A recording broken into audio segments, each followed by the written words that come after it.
Sunbelt Conference football on ESPN Plus today from Boone, North Carolina. Picture perfect fall Saturday for Coastal Carolina visiting the high country to take on the Mountaineers of Appalachian State. A pleasant good afternoon to you. I am David Jackson alongside Avery Hall. We're glad you're with us for an important Sunbelt East Division matchup. Avery, everybody's trying to stay relevant in the championship race. Coastal Carolina and App State both need a win to do so today. You got two good football teams that have coming off impressive wins. You know, Appalachian State with a dominant win over Georgia State, and then likewise with Coastal Carolina with an authoritative win over ULM. Both teams are in the hunt of the Eastern Division of the Sunbelt Conference. And again, this game's very important, and both of them look to get off to a good start in conference play. And both of these coaches talking with their teams about handling success well this week, and we'll see how that storyline plays in to this afternoon's ball game. We have got the perfect setting for football here in Boone this weekend. The fall foliage is in its peak form. It is Chamber of Commerce weather here in the mountains of North Carolina. Should make for the ultimate great setting here for App State and Coastal. There you see the head coach of the Mountaineers, Dowell Loggins, in his first season guiding App State. His first time in this rivalry, as a matter of fact. He's got his team playing well. The Mountaineers picking up wins in back-to-back games at home against Oregon State 2 weeks ago, and then, of course, last week down at Georgia State. Tim Beck has never lost in this series against Appalachian State. His third year as the head Chanticleer, 17-15 overall. His squad coming in off of what Avery said was a dominant win over ULM last week in a rain-soaked game. About 180-degree difference in the conditions the Chanticleers are battling in today versus what they saw as a nor'easter moved up the South Carolina coast and drenched them. We said to Tim Beck, have you ever coached in a game where it's rained that much? He said, no, it just kept raining. And he said he finally dried off about Tuesday, I think is what he went with. So we'll see how things shake out here today. Get a gorgeous day for a rivalry matchup, 12th meeting all time between the two. They are split even 4-4 in Sunbelt Conference play.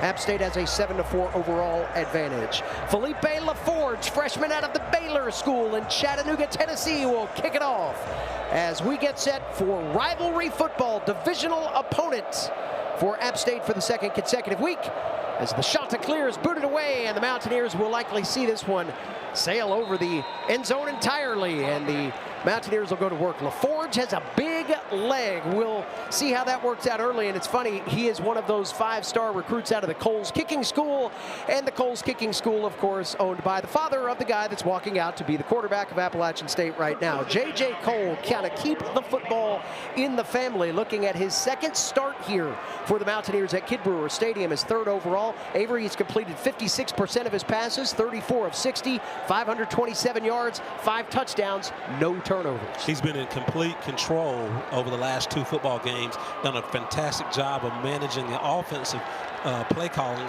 and just really just positioning the offense to be highly successful in the run game as well as the pass game.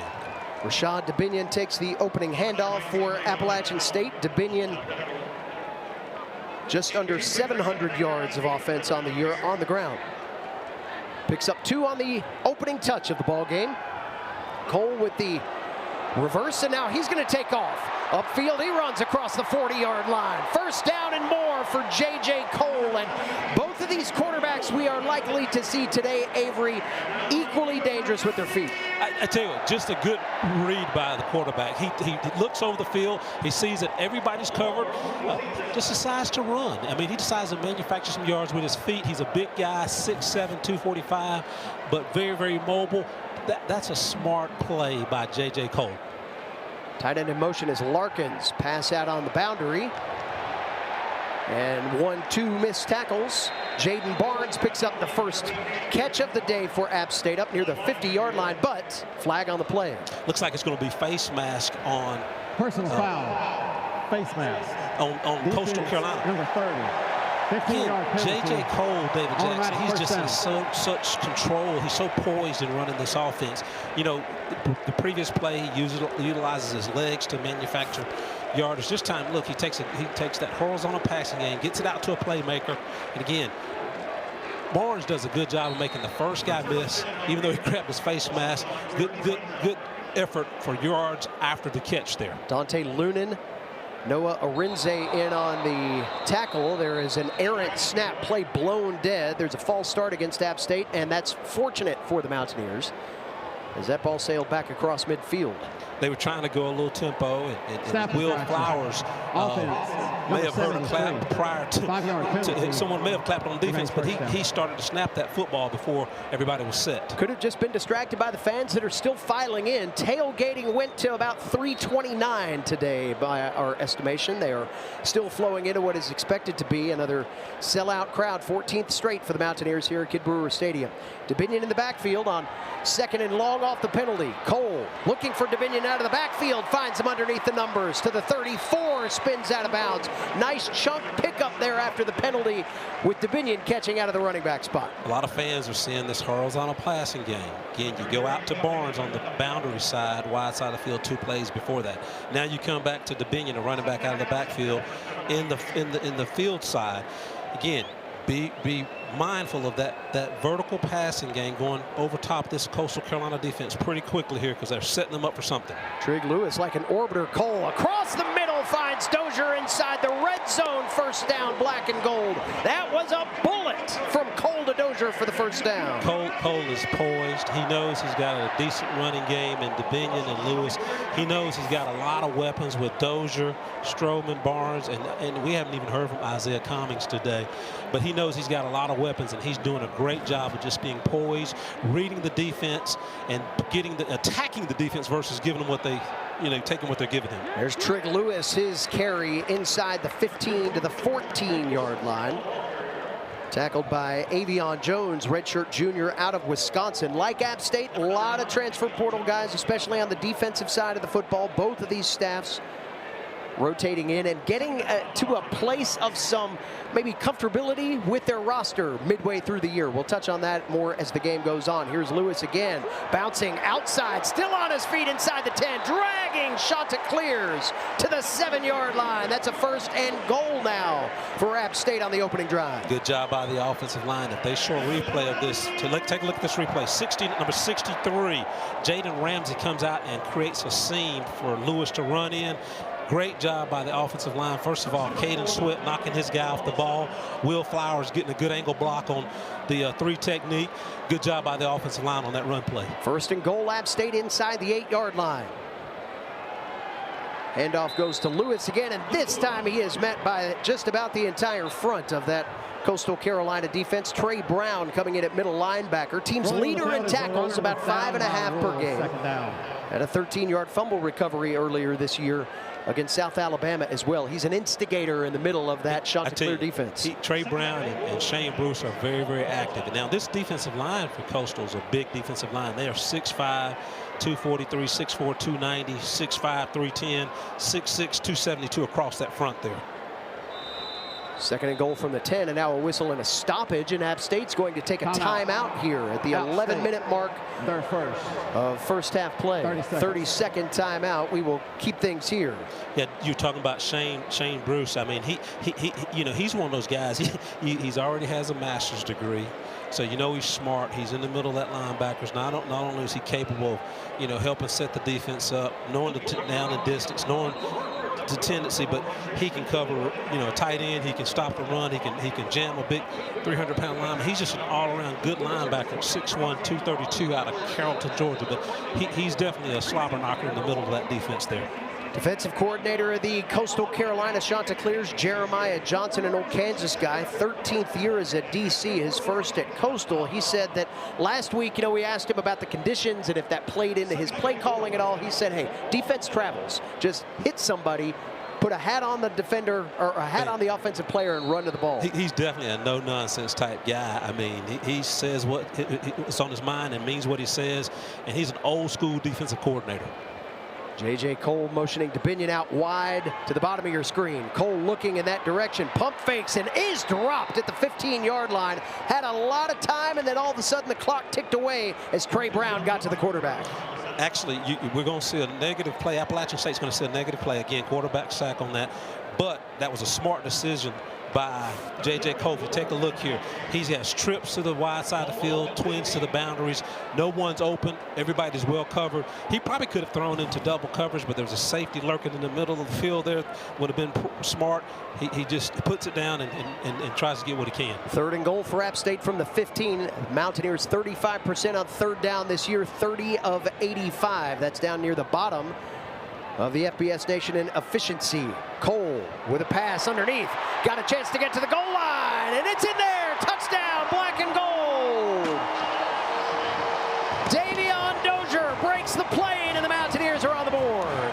Wow, what a great executed rub by the 2 receivers.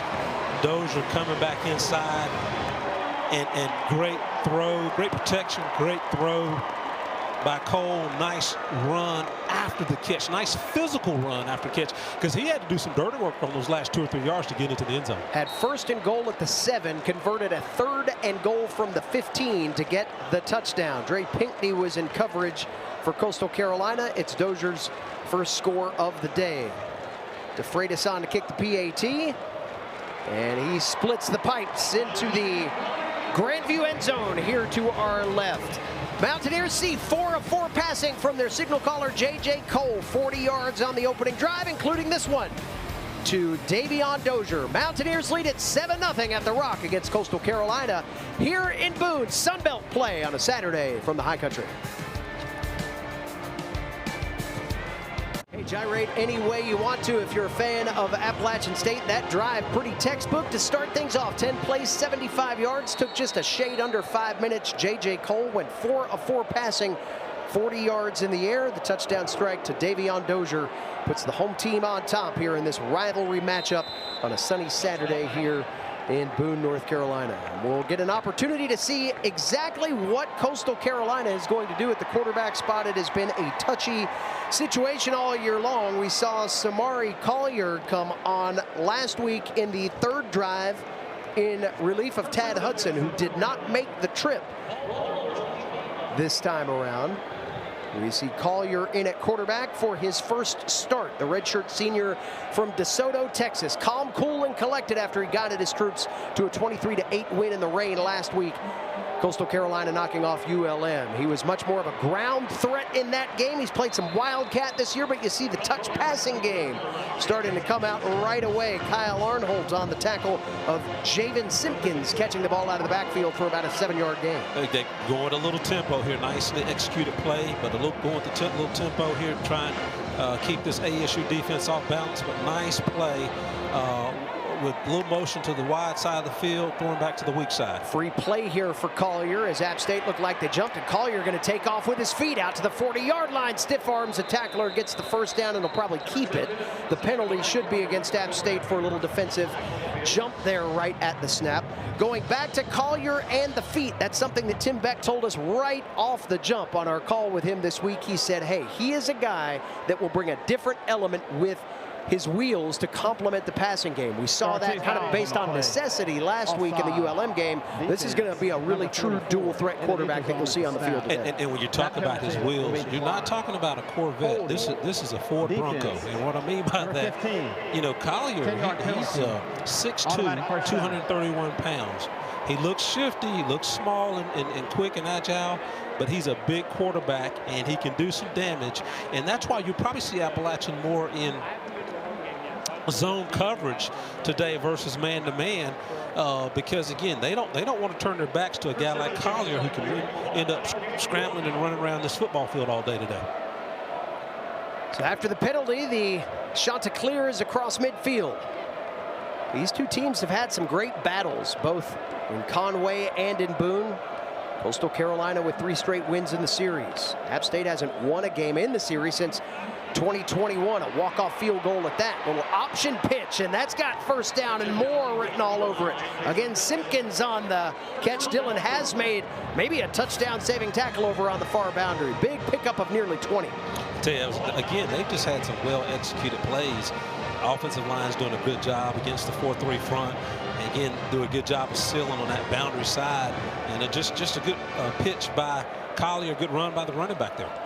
Simpkins on the first down run, trying to push the pile forward, picks up maybe 3-4 yards. This is a Coastal team that may have found the running game. Went well over 200 last week, but this is a team that does not run the football effectively. DJ, at least that's what their season schedule would do. You and I are thinking so much like I was sitting here looking at this first possession, Chanticleer possession, and they're running the heck out of the football.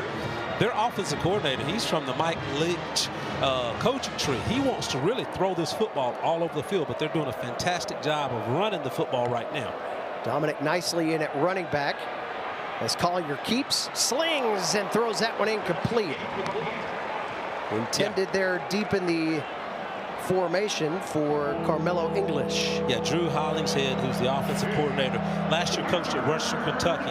Again, he really, if he had his druthers, as we'd say in the country, he would be throwing this football, 60 times a game. But as Coach Tim Beck alluded to, they have to go with the personnel. They have to go with what's working for them. And right now, they're running the football. They had 277 yards rushing last week against ULM. 3rd down and 8 for Coastal, about a 33% team on 3rd down. That's 113th in the FBS arena. Well, listen to him here at the Rock, and now a timeout being called. Coastal Carolina had to burn the timeout. You could give a fan assist for that as the Rock got rocking. And Samari Collier needed a little extra time to think about what the Chanticleers wanted to do. So both teams burning timeouts on their opening possession. Maybe this is conference football, and we're done with all this non-conference stuff. You got to play the chess match from the start. This is why you work hard January through August. I mean, non-conference is great, and both of these teams have had tough and will have tough non-conference games, because Coastal Carolina still has South Carolina at the last week, I think in October or November, first week of November. But both of these teams have had tough non-conference games, but now it's time to get into the meat of the East Division race. And both of these teams truly control their own destiny, because if ASU wins out, they're Eastern Division champs. If Coastal wins out, and again, ASU, Appalachian State beats Old Dominion, they both will be in that. The winner of this game will win the Eastern Division, put it that way. 8 minutes and change in the opening quarter.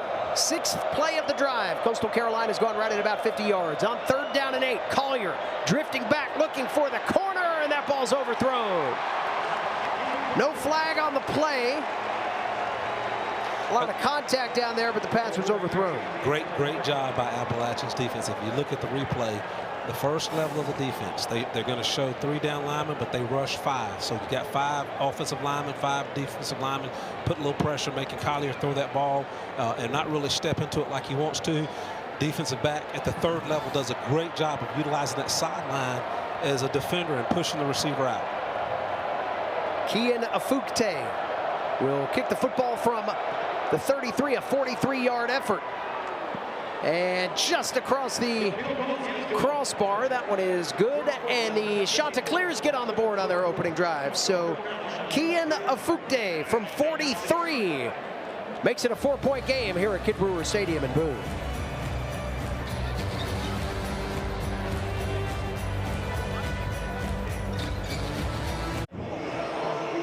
Homecoming Saturday underway here in Boone, 7-3. Appalachian State leading Coastal Carolina. You see the tribute to number 61, Sean Clark, a Mountaineer alum that spent many a homecoming here at the Rock, both as head coach of the program and as a player, as an assistant coach. Heart's still with his family as we play on a gorgeous day in a rivalry game that has started out just like you thought. Coastal Carolina answers App State's opening touchdown with a 43-yard field goal, 7-play drive, 49 yards, 2:14 off the opening quarter clock. So the chess match begins between these two clubs, and we'll see how Appalachian State responds. One thing that Dowell Loggins might not like, as we see some flags on the kickoff, is the penalty bug. App State had done such a much better job of controlling penalties, only about 26 yards on average over the last 2 games. Already 2 infractions for 15, one of them a 10-yard penalty that prolonged that field goal drive by the Chanticleers to open up. Yeah, you know, you want to avoid those illegal blindside block. Number 44 return to 15-yard penalty. For example, illegal blindside block on a ball that's a touchback. That's not a smart penalty. Half the distance. But you don't want to have those mental penalties, you know, particularly prior to snap. But you definitely don't want to have dead ball penalties. But take a look at the blind side block. Yeah, you don't want to do that. Yeah. Right? You got to avoid those types of you know, penalties. Three penalties, 28 yards thus far. But the one thing, and again, a lot of people are probably going to boo me when I say this. I do like the energy and the effort. Boo. And when you have seriously, when you have some penalties that are effort because of effort, I get that. But you have to eliminate. You can't have 9 and 10 of these a game up to 100 yards. So you got to try and eliminate some of them. And re-kick. Well, now they're not booing you. They're booing the re-kick now. So App State will send the special teams unit back out, and Coastal Carolina will re-kick, and this will, I'm sure, affirm the touchback. Maybe there'll be no extracurriculars this time around. That's well, if he's kicking for the 50, he should kick it to Banner Elk if he's kicking from the 50. So going back to what we were talking about in terms of App State and the penalties, the Mountaineers averaging just 4.5 penalties for 26 yards over the last 2 games. The fewest of the season. They had only 3 penalties against Georgia State. They averaged better than 84 yards a game in penalty yardage in the first 4. We talked with Dowell Loggins earlier this week about kind of that first 4, last 2, and there is a stark contrast. And you're looking at penalties being eliminated. You're looking at better quarterback protection, cleaning up some of the things. They've cleaned up a lot of things. In that Lindenwood game, they had 3 fumbles, 1 interception. Southern Miss 3 interceptions, 1 and 3 in the red zone. You had 9 penalties. In Boise, 11 penalties. I think we had like 12 turnovers and 36 penalties in those 3 games. Like you said, in the last 2 games, they've really cleaned it up. No turnovers last week. Again, eliminated or reduced the penalties. Playing much more clean football in the last 2. And Appalachian State has won. So if you clean up those things and play good football, good things happen.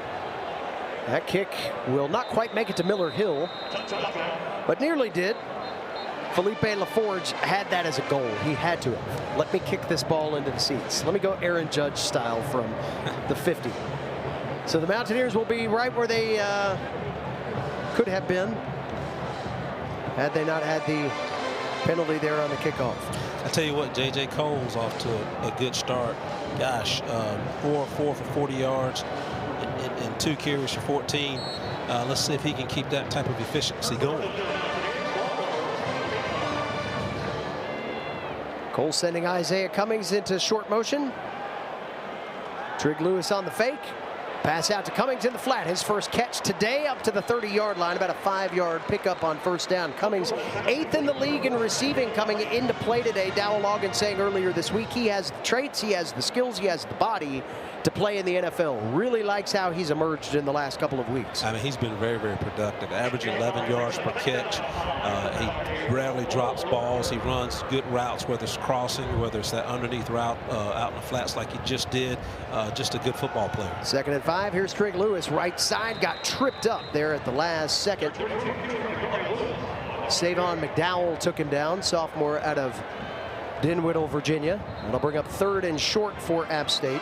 Go back to Cummings. He was a guy that played at Kentucky, played at Louisville. One of the benefits of the transfer portal, finding the role that he can really showcase his abilities. And that pass-catching tight end spot not available to him really at Louisville. He's found his way into the offensive mix here again over these last 3 ball games now. 3rd and short. Cole, quick release. DeBinion catches, has the first down as he gets about 2 yards upfield from the sticks on the far side, and the Mountaineers move the chain. Pretty good play call. And if you take a look here, Appalachian motion to the wide side of the field that throws back to the boundary with DeBinion. Again, if that cornerback takes 1 step to the right inside, that gives DeBinion a little more space and allows him to get the first down. Miles Muyong on the tackle. First down and 10, App State from their own 38.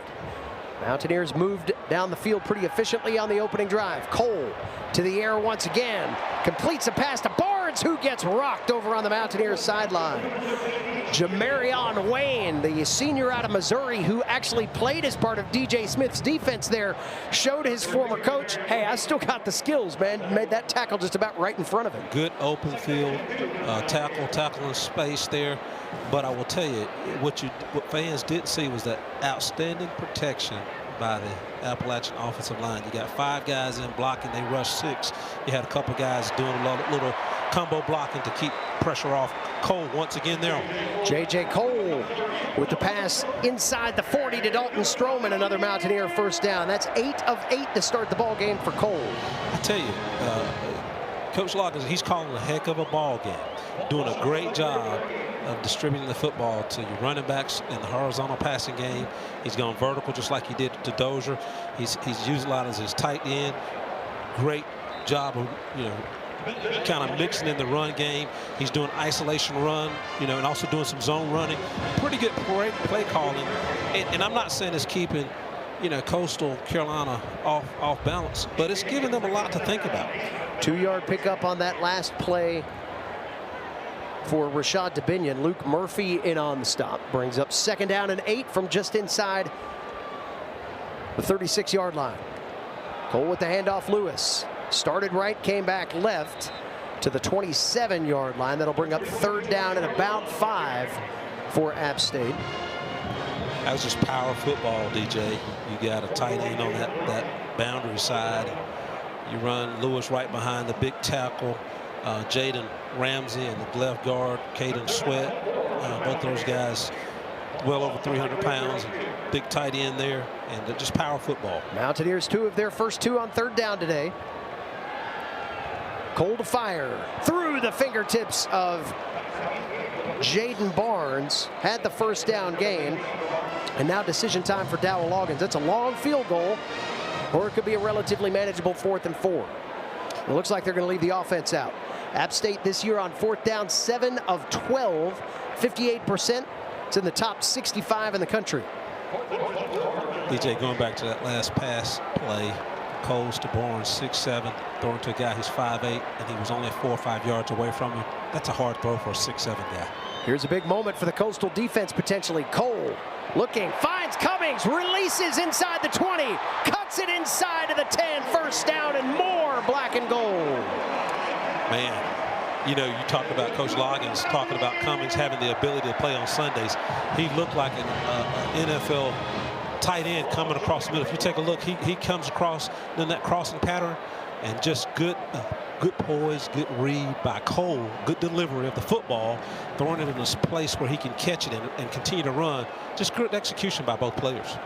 1st and 10 inside the red zone. Mountaineers 13 of their last 13 in terms of red zone scoring. Rashad DeBinion going to take the whole pile. He's still pushing forward.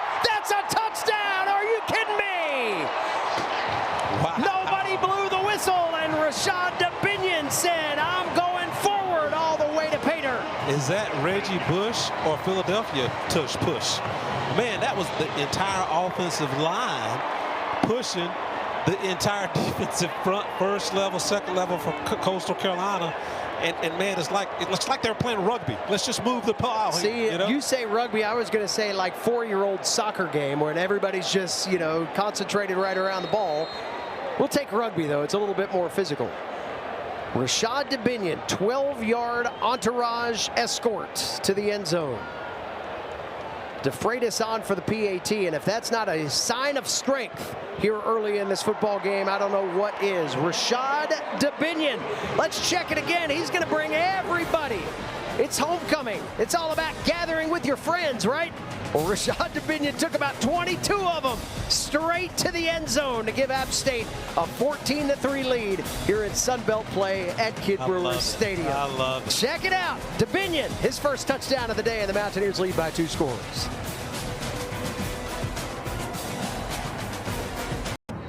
These are all the people that did not get to come to the end zone party with Rashad DeBinion, though he carried about as many with him on the field as he had kind of an escorted 12-yard touchdown run that gives App State their second touchdown of the day. Coastal Carolina looking for some spark in the special teams unit. They need it from somewhere. Malcolm Gilley out to about the 35-yard line. Coastal with a pretty good kick return unit, averaging about 18 yards per kick on the season. So let's see what the Chanticleers do to answer. App State opened with a touchdown. Coastal answered with a field goal. The Mountaineers have found the end zone again. Can't trade field goals and touchdowns, so we'll see what Samari Collier can do to jumpstart the offense on this drive. We know he can run the football.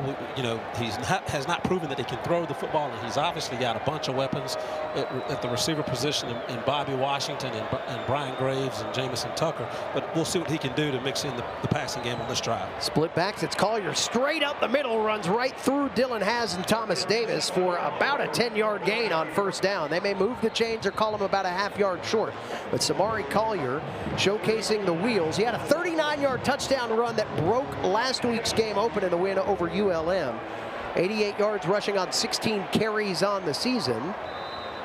And Coastal will indeed punch it across with Collier for the first down gain. So on 2nd and inches, Coastal moves the sticks. When you can produce 9 yards on a run, your first run, Officials timeout. The offensive coordinator is going to continue to call that number, and that's what he's doing. He's going to probably utilize the legs of Collier as much as possible, because they must feel that's the best chance they have to win. And again, Collier, if you look at, he's 5 of 15 coming into this ball game.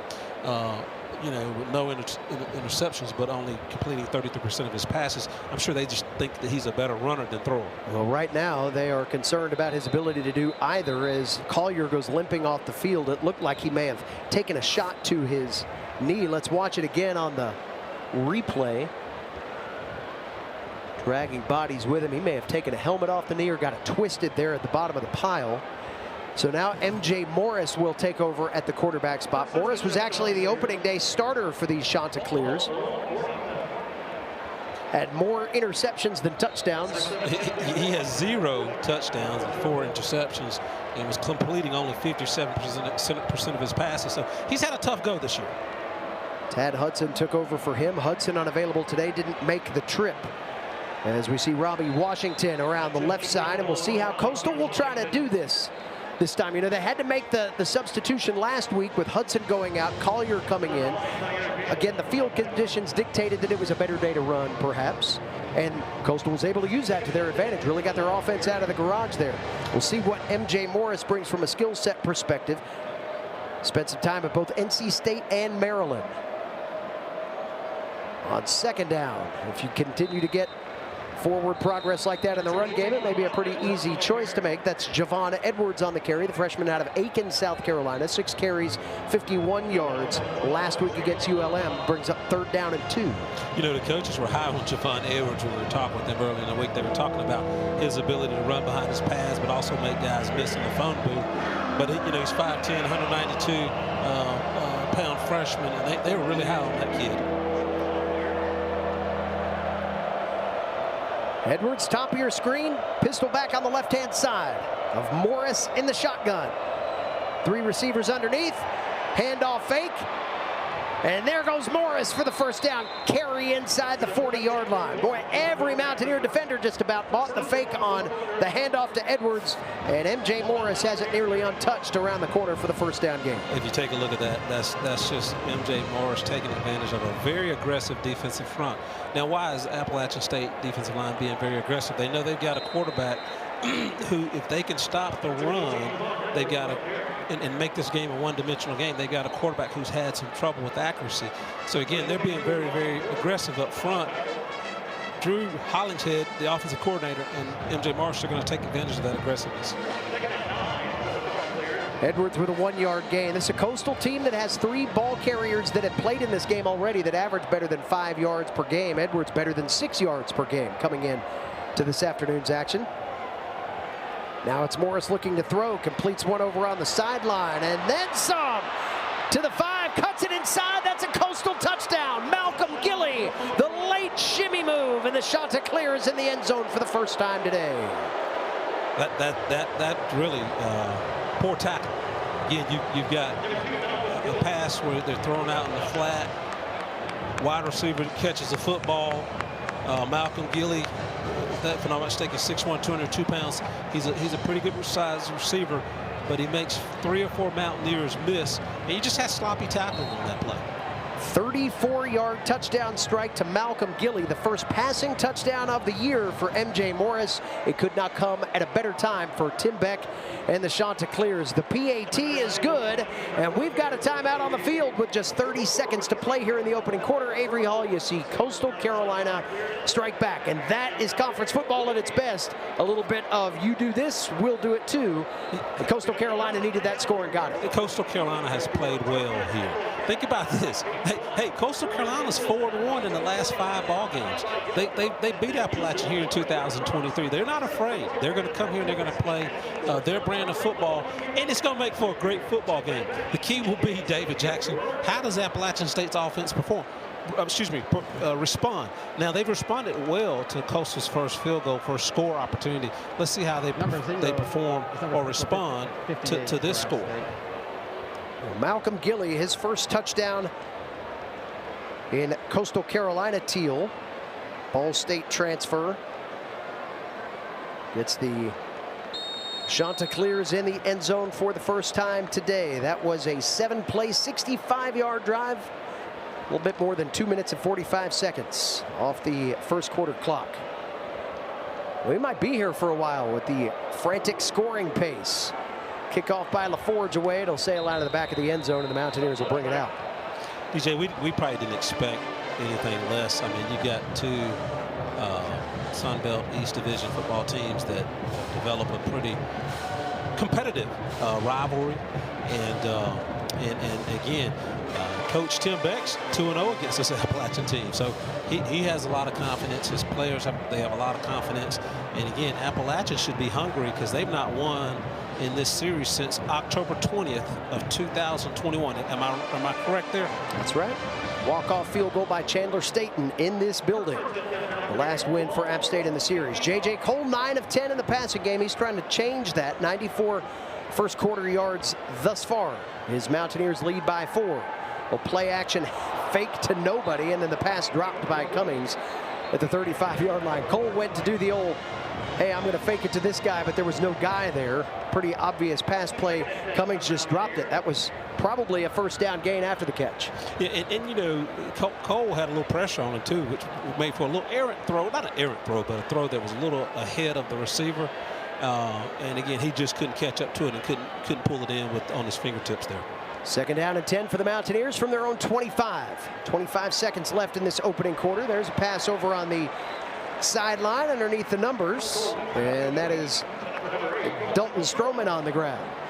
Dalton Stroman did a good job of finding a nice little hole in that zone coverage and did catch the football. So great job by Dalton Stroman on catching the football. He had a case of the dropsies last few ball games, but did a good job of reeling that one in. That'll take us to the end of the first quarter. App State elects not to get one final playoff, and we get through this first 15 minutes relatively even. Both of these teams finding points. The Mountaineers with 2 touchdowns.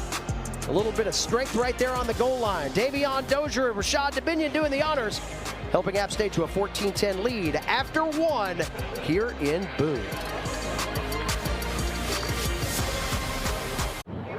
Beautiful place for a college football game. No setting like it in all of these United States. You've got a pretty good football game in this setting. 14-10, App State on top of Coastal Carolina. The Mountaineers start the second quarter with an easy gain for Rashad Dubinion on 3rd and 2. He will move the chains, and we have an injured Mountaineer. It's that Caden Sweat. It looks, I can't tell if it's 52 or. That's Jaden Ramsey. That is the left tackle. So both teams fighting the injury bug. Let's talk a little bit about how we got here. Both of these teams finding scores on their respective drives. Coastal Carolina mixed in a field goal in there. App State with a pair of touchdowns. Coastal kind of got their mojo offensively with a 34-yard strike to Malcolm Gilly there late in the opening quarter. But both teams moving the football. App State with a slight edge in total offense, 152 to 104. The Mountaineers have been pretty efficient on 3rd down. They are 3 of 4 as Ramsey gets up, and we'll get some assistance over to the Mountaineer sideline. He has been dinged up up a bit over the course of the last few weeks. We'll see if he can hop back in there a little bit later on. Both teams dealing with some offensive line issues. On the Sun Belt participation report, both Zach Elam, the starting center, and Joseph Hansen, the starting right tackle for Coastal Carolina, were listed as out. Now the Mountaineers with their left tackle going out. We'll see how the big guys in the trenches respond. Ramsey's played very, very well for this Appalachian offensive unit, manning that left tackle position, and he'll be missed. But again, that's two tackles. If you look at Poindexter, that are out right now. Donnell Nix Jr. is taking over that left tackle spot. We'll see how Coastal Carolina works that defensively. Here's Cole on first down and 10. Handoff to DeBinion. Will take a path off that left side and get stood up pretty much right at the line of scrimmage. Good job there by Coastal Carolina to sniff that out. Yeah, Amari Notice does a good job. Really, Zeke Campbell, Amari Notice, Sawyer, Gorham Welch, those guys did a good job relative to gap responsibility. Really didn't give DeBinion a seam to run through. He was trying to run that isolation power play. They were not having it. Everybody covered their gap there. Second down and 9. Cole looking to pass. Off to the outside. It's Lewis. Sheds a tackler and gets the first down yardage after the fact. Well, that was a missed tackle by Jamarion Wayne. That could have stopped Lewis short of the line of the game, but he fought through it and moves the sticks. Take a look at that. Good throw, good catch. Great job of making that first guy miss, and then just continue to get in the yardage after the catch. Good job by Lewis. Good effort on his part. It's Lewis's first catch of the afternoon. The Mountaineers have worked to now 6 different receivers in the ball game. First and 10 near midfield. Play action fake. Cole across the middle again, finds a man in stride. That's Sanchez for a first down gain, and another great pass from Cole on a dime.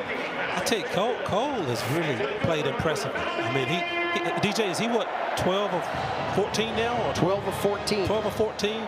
He's doing a good job of going through his read progression, whether it's short to deep to route. His receivers are responding to him. He's putting the ball exactly placing the ball where it needs to be placed to catch it. And again, just good poise on Cole's part. There's Lewis on the carry inside. Trey Brown grabbing hold of him and minimizes his gain. About a 3-yard pickup to the 30-yard line.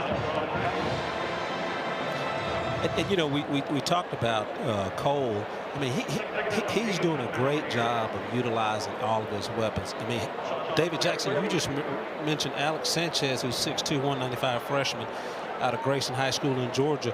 Again, we've not really talked about him, but whoever's in the ball game, Cole is doing a good job of getting them the ball and getting everybody involved. There's Lewis again, and this time he's brought down by Brown and Dante Lunan. Boy, Trey Brown has been active out of the Mike linebacker position, and Dante Lunan helps finish off the tackle for loss. Well, you remember when we were talking to Coach, the defensive coordinator of Coastal Carolina, Jeremiah Johnson.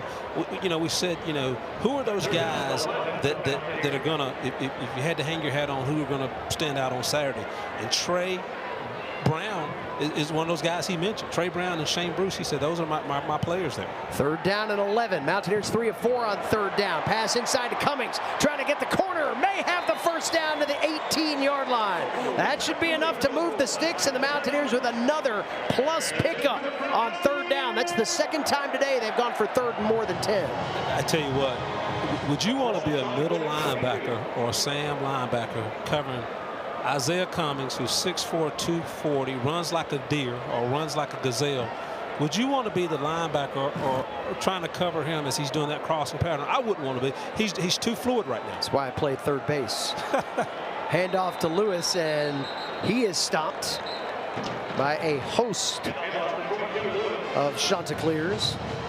And it's interesting when they're in man-to-man coverage, it's going to be hard for a middle linebacker or Sam linebacker to cover him in that crossing route. But he also does a great job of finding holes underneath the zone, knowing exactly where to go. And he runs smoother and he runs faster than a tight end who's 6'4", 240. 3-yard loss on the play. Consecutive runs for loss for App State. Cole with a ton of time to work. He's got Dozier in the corner, but overthrows him. Then Dozier does a nice leap of the photographers down there. They save the folks with the cameras. He had to get a little plyometric exercise in, jumping over those guys. So 3rd down and 13 coming up for App State. Again, as I mentioned earlier, the Mountaineers 4 of 5 now on 3rd down, and 2 of those 3rd down conversions have been for more than 10 yards. We'll see how Cole and company respond here. The Mountaineers 1 of 1 on their lone 4th down try. You got a lot of weapons: Stroman, Cummings, Barnes. Barnes coming in motion to the bottom of your screen. Cole looking left, going back right. He's got a man underneath. That's caught just outside the 10-yard line. That's Sam Mbake's first catch on the Kid Brewer Stadium turf, and a 1st down for the Mountaineers. Another name, another person to add to the toolkit of weapons. First of all, you had good protection up front. Smart read, smart throw by Cole. You know, a lot of quarterbacks will throw underneath and not necessarily get to the 1st down marker. He threw to the first down marker. The receiver did a great job of knowing exactly where the marker was. Great execution by quarterback and receiver. Mbake's 3rd catch on the year. Here's Trig Lewis trying to get the right side. Can't get away from Dante Lunan, who has been spying him for quite a bit of time. You know, one of the things Jeremiah Johnson said that Dante Lunan could bring just a little bit more production, wanted him to be a bit more aggressive from that outside linebacker position. And we have seen him trailing Lewis and other running backs with a bit more of an aggressive pace. So maybe those words from the defensive coordinator getting to player here, as Dante Lunan's had quite a 1st half impact. Here's Cole on play action with pressure coming to him as he rolls out past the 20. Now cuts back inside the 10 to the 5-yard line. And is run out of bounds, a little shy of the goal line. It'll be inside the 5 where the Mountaineers will have the football. Cole's a smart quarterback. He's rolling out to his left. Think about this. If you see the play, he knows there's not a receiver that he can throw to and make a safe throw. So he knows he's going to run. He starts directing his receiver to block so I can get as much real estate as possible. That's just a high IQ play. 3rd and goal from the 4. Trig Lewis, the protection back off the left side. That's Barnes in motion, lines up in the right side slot. Now Cole will check. 5 on the play clock. Cole right. Catch. Reach. Touchdown! Jaden Barnes to pay dirt again, and the Mountaineers have scored on all 3 of their drives here this afternoon. J.J. Cole showing a lot of poise. Offensive line doing a great job of protecting. Running backs even doing a good job of picking up a blitzing linebacker on that particular play. Nice, smooth throw to Barnes. Barnes does a great job of yards after the catch, getting in the end zone. That's just a well-executed offensive football play. 6-yard touchdown pass. And the Mountaineers can open up the lead to 11 with a PAT here from Dom DeFreitas. Good snap, good hold. And the Mountaineers are 3 for 3, all touchdowns thus far here at the Rock on this Saturday.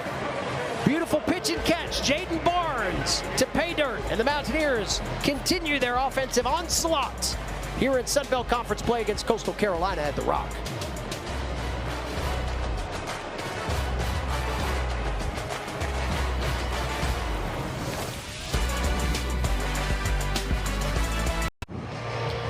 A little air guitar here at Kid Brewer Stadium. You got to get into it. Mountaineers playing a little air guitar with the scoreboard. They have strummed that thing 3 different times thus far this afternoon. All 3 drives leading to touchdowns, and that's kind of the difference. Coastal Carolina had 1 field goal, 1 touchdown. We'll see what the Chanticleers can do to answer, but this has been very much an offensive showcase. Avery Hall, we're already over 300 total yards between the 2. We'll see how this second quarter continues to show us high-octane offense when we come back here to Kid Brewer Stadium. 21-10 our score. App State up by 11 on Coastal Carolina at the Rock. Samari Collier back at the quarterback spot for the Coastal Carolina Chanticleers as we rejoin you from Kid Brewer Stadium. It's rocking today here at the Rock. Homecoming 2025. App State has done their part. They put 3 touchdowns on the board thus far. Coastal Carolina with their 3rd drive. Neither one of these teams has been denied points on any drive thus far. So if you had the over, if you're on the ESPN Bet app, if you had the over, you're probably in good shape right now. I don't think anybody's going to stop anybody today. That's at least what we're seeing thus far. Here's Collier back at the QB spot again. He dinged up his lower leg a series ago. And Collier on the keep. We'll get back to the initial line of scrimmage. Kevin Abrams for Wayne in on the tackle. You know, you're talking about offensive proficiency. I mean, you really just got two teams that are building off what they started last week. I think Appalachian scored on 50% of their drives, and that's a high clip. You typically don't do that. And of course, Coastal Carolina had a lot of success against ULM. So they're just both teams have picked up where they left off last week. Nicely in it, running back. The pass goes to Brooks Johnson, the redshirt junior, who had an 8-yard touchdown catch last week. Picks up 6 yards there, gives Coastal 3rd down and manageable. We'll call it 3rd down and 4. Chanticleers just 1 of 2 on 3rd down today. Tim Beck said you got to win 1st down to eliminate the need for these 3rd down plays. They went no gain on 1st down, 6-yard pickup on 2nd. So we'll see if Collier and crew can move the chains and keep the drive alive. Collier clapped. He knows what the defense is going to do. They showed their hands a little bit. He goes up. He changes the play. Nicely in at tailback. Collier using Nicely's block.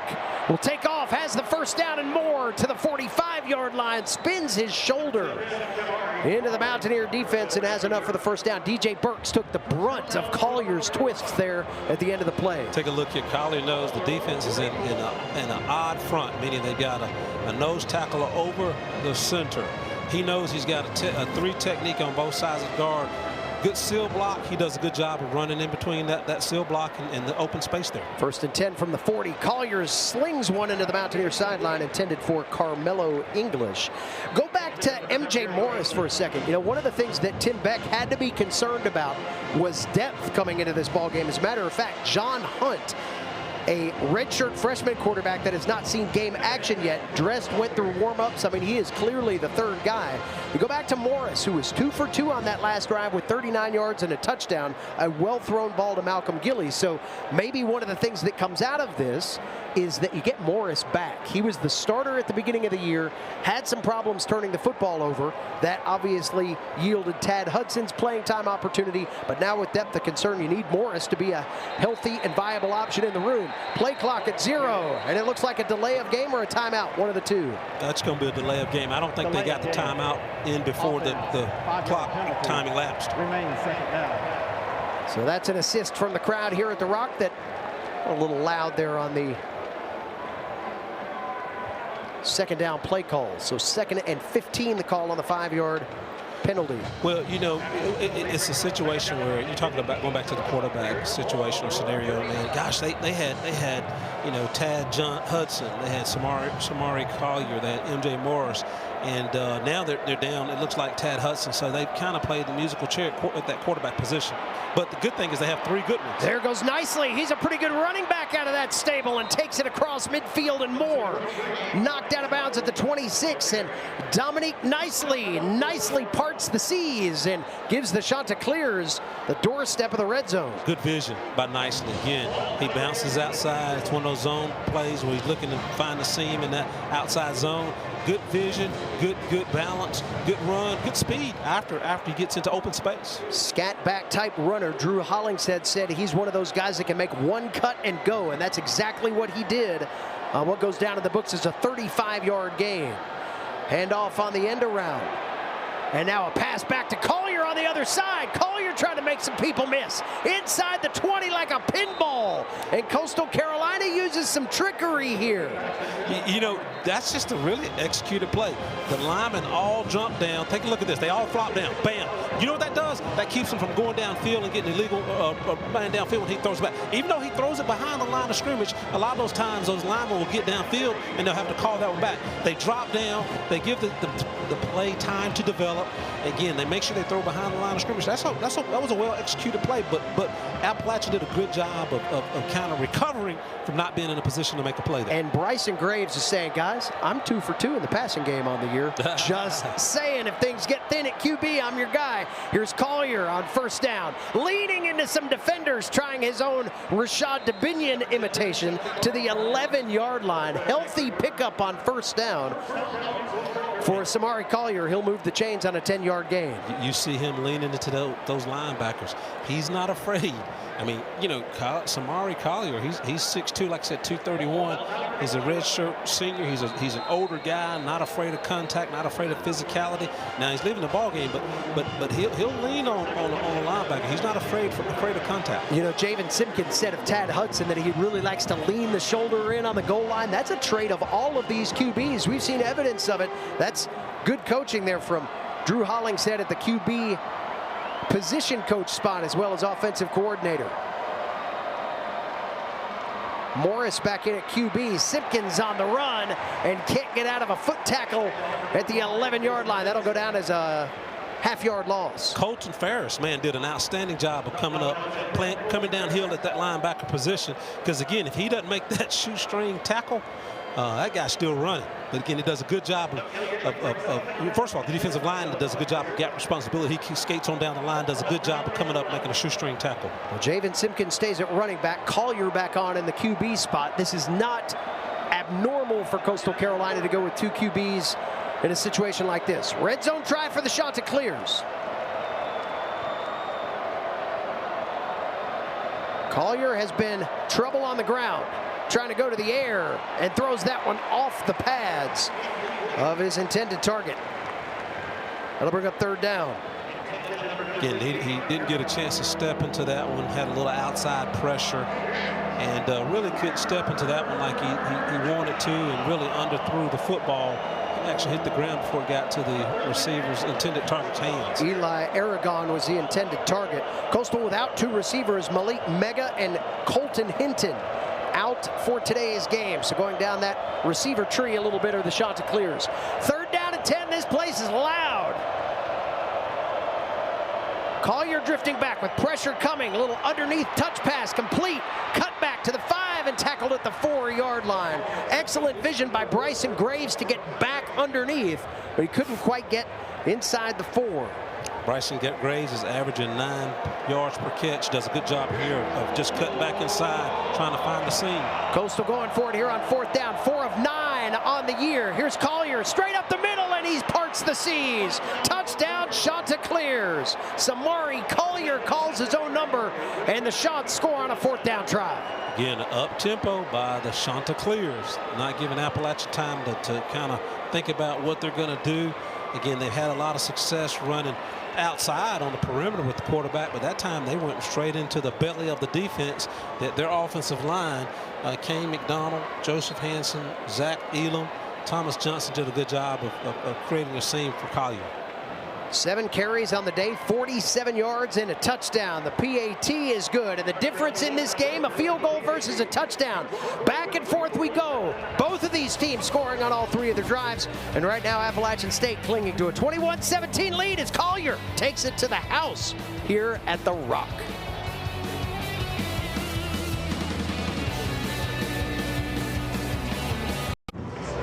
Chanticleers keeping their foot on the gas here at Kid Brewer Stadium. 11-play, 75-yard drive, 5 minutes off the clock, 4-yard touchdown run from Samari Collier. Second straight week with a touchdown. The natives are kind of trying to get their energy back up. This has been a hotly contested affair. 6 possessions, points for both teams on all 3 of their own respectively.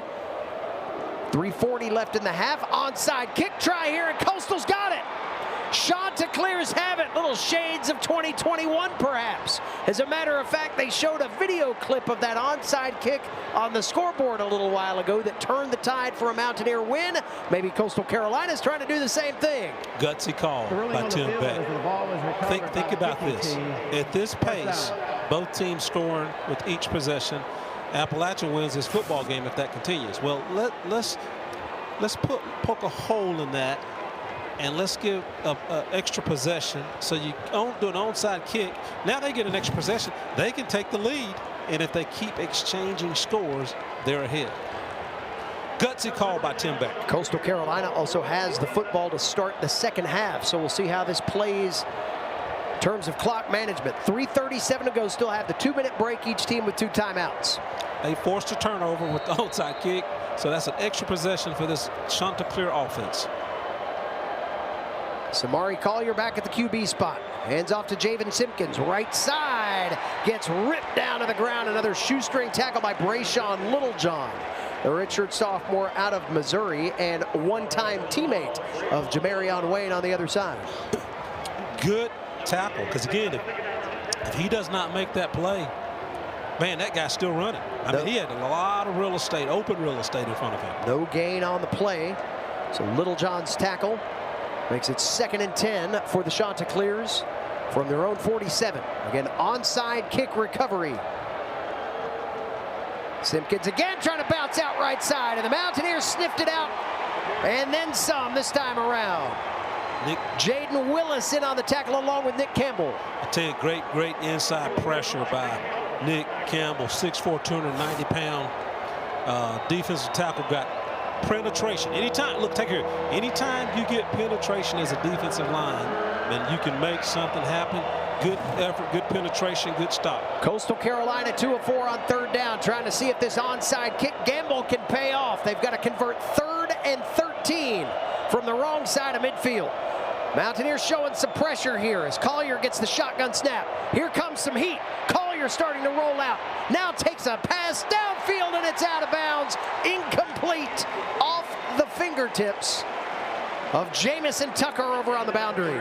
If you take a look at this play, Appalachian State gets pressure on the quarterback with 4 down linemen. So that gives a couple guys to kind of stay in that second level and third level. Take a look. 4 guys are getting pressure on Collier, forcing him out. And again, but you got enough guys at that second level coming up, not turning their backs, coming up to make sure that he doesn't scamper for the yardage, forcing him to throw that, make that errant throw. Good defensive pressure there. Emil Sebafunde to punt the football away, a low line drive. That will be caught by Barnes at the 12, trying to get some alleyway here underneath to the 20, 25 and more, up the 30. And the Mountaineers get a spark in the return game with exactly 2 minutes to go. So the Mountaineers will have a break, they'll have 2 timeouts, and maybe they can flip the script after Coastal Carolina gambled with the onside kick recovery and had to punt the football away. We've got a timeout here on the field at the Rock. 2-minute break time in a offensive slugfest to start. 21-17, Mountaineers on top. Back at Kid Brewer Stadium, David Jackson, Avery Hall with you on this Saturday afternoon in the middle of the college football season. Conference play really starting to heat up. Tim Beck took a gamble, an onside kick, got that conversion, and his team ultimately couldn't do anything with it. They give the ball back to Appalachian State with Rashad DeBinion picking up 3 yards on 1st down.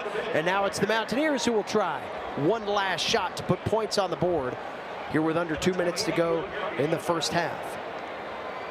You know, the way the Mountaineers gave up points in the second half of last week, you hope that doesn't happen here today, but they want to put some more points on the board during this drive to kind of pad that lead a little bit.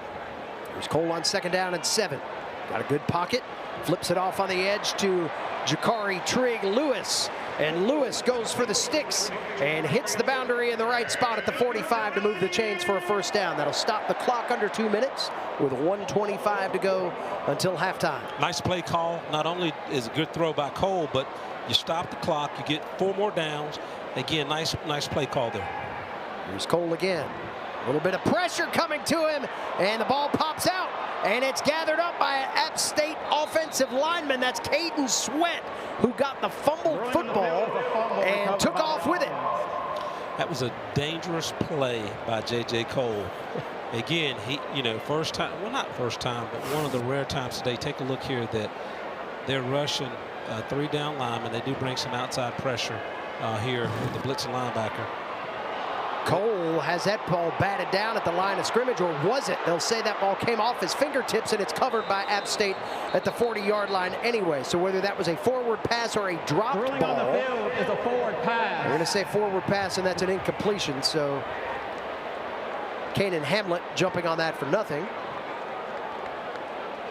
A brief huddle here by Scott Broadway and crew to make sure they get this one right. Please reset the game clock to 52 seconds. 52 Those aren't seconds the on game clock. back-to-back best plays that we've seen all day. Well, you know what? He's had a pretty effective day, so he can have those 2 bad plays. But that play previously, before the one tip pass, that was a dangerous play because Cole's, he had a little pressure on him, but he decided to try and make something of it by getting rid of it, and you got too much congestion there to do that. Put that ball down, tuck it down, cover it up, and don't fumble it.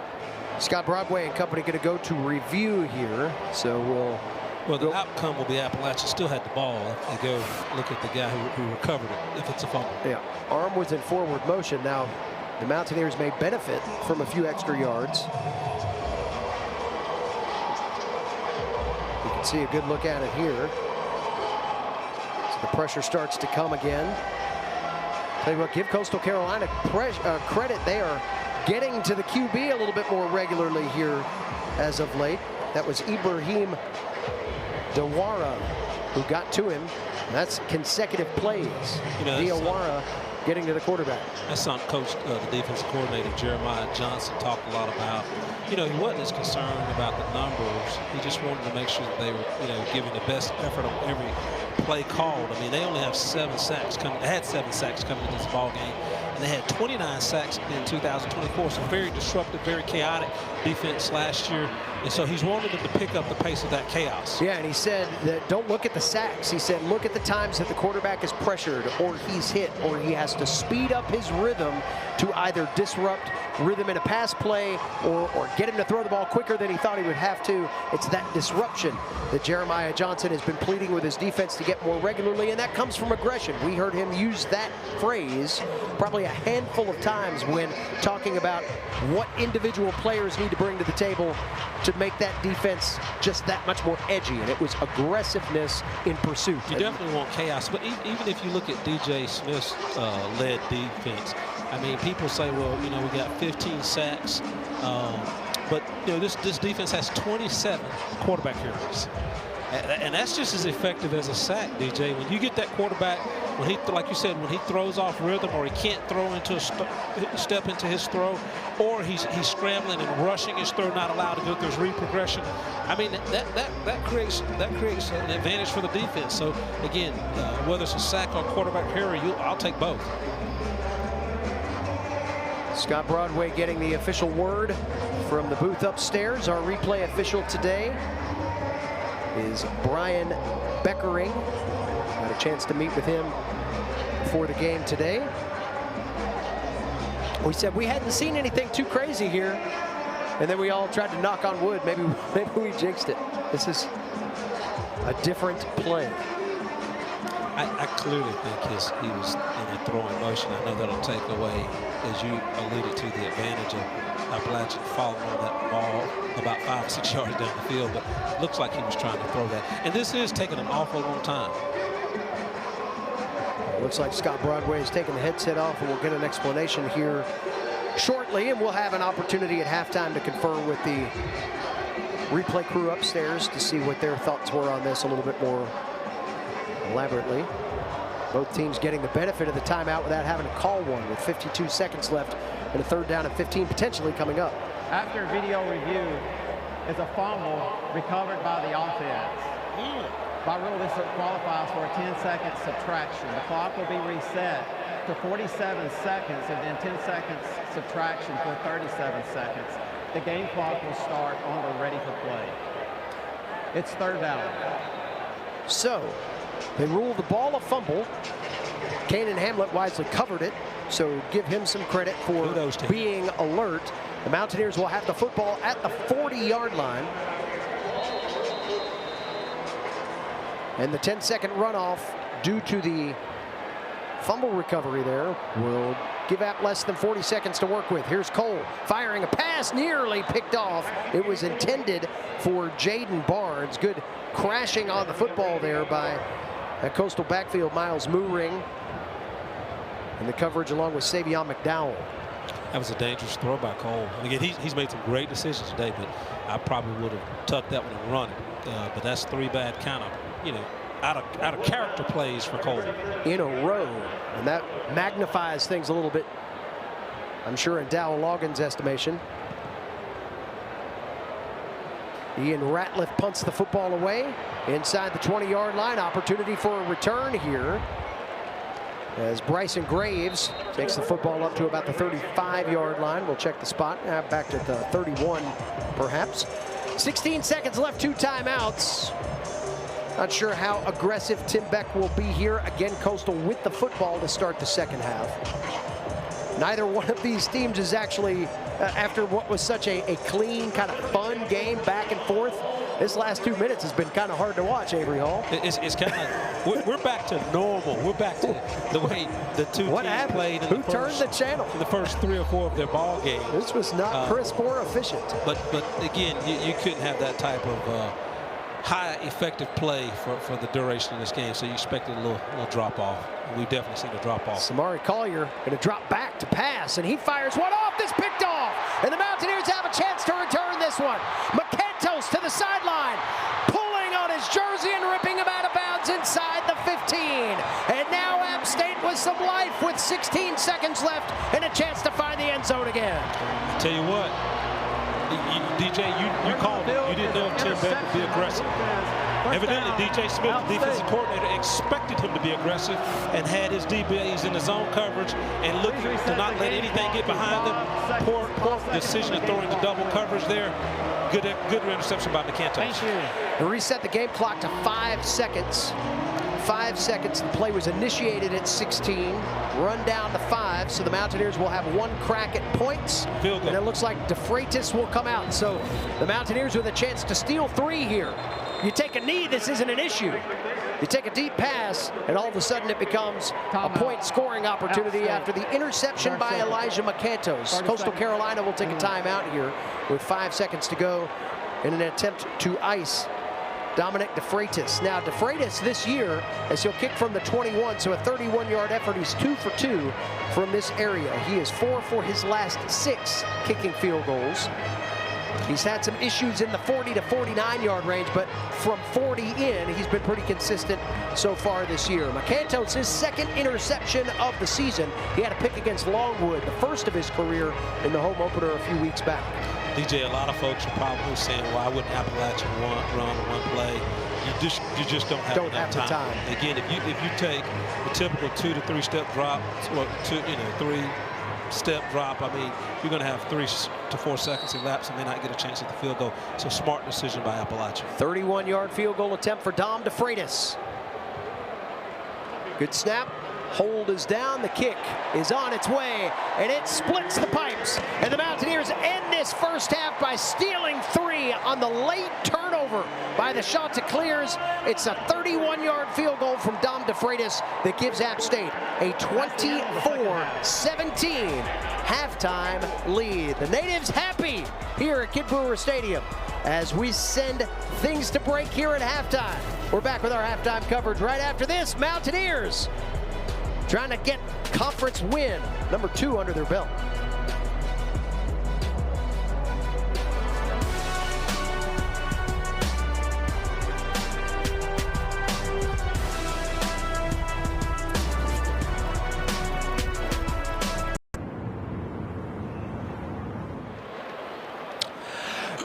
Back here at Kidd Brewer Stadium, 24-17 is our halftime score. David Jackson, Avery Hall back with you here as we get ready to take you back through some of the first half highlights of what was just an explosive offensive ball game. Avery Hall, one of the things that we saw early on, J.J. Cole, pretty efficient, 16 of 20 in the passing game. We got that first score there, 168. He really ran the App State offense well. He really did. Again, 16 for 20.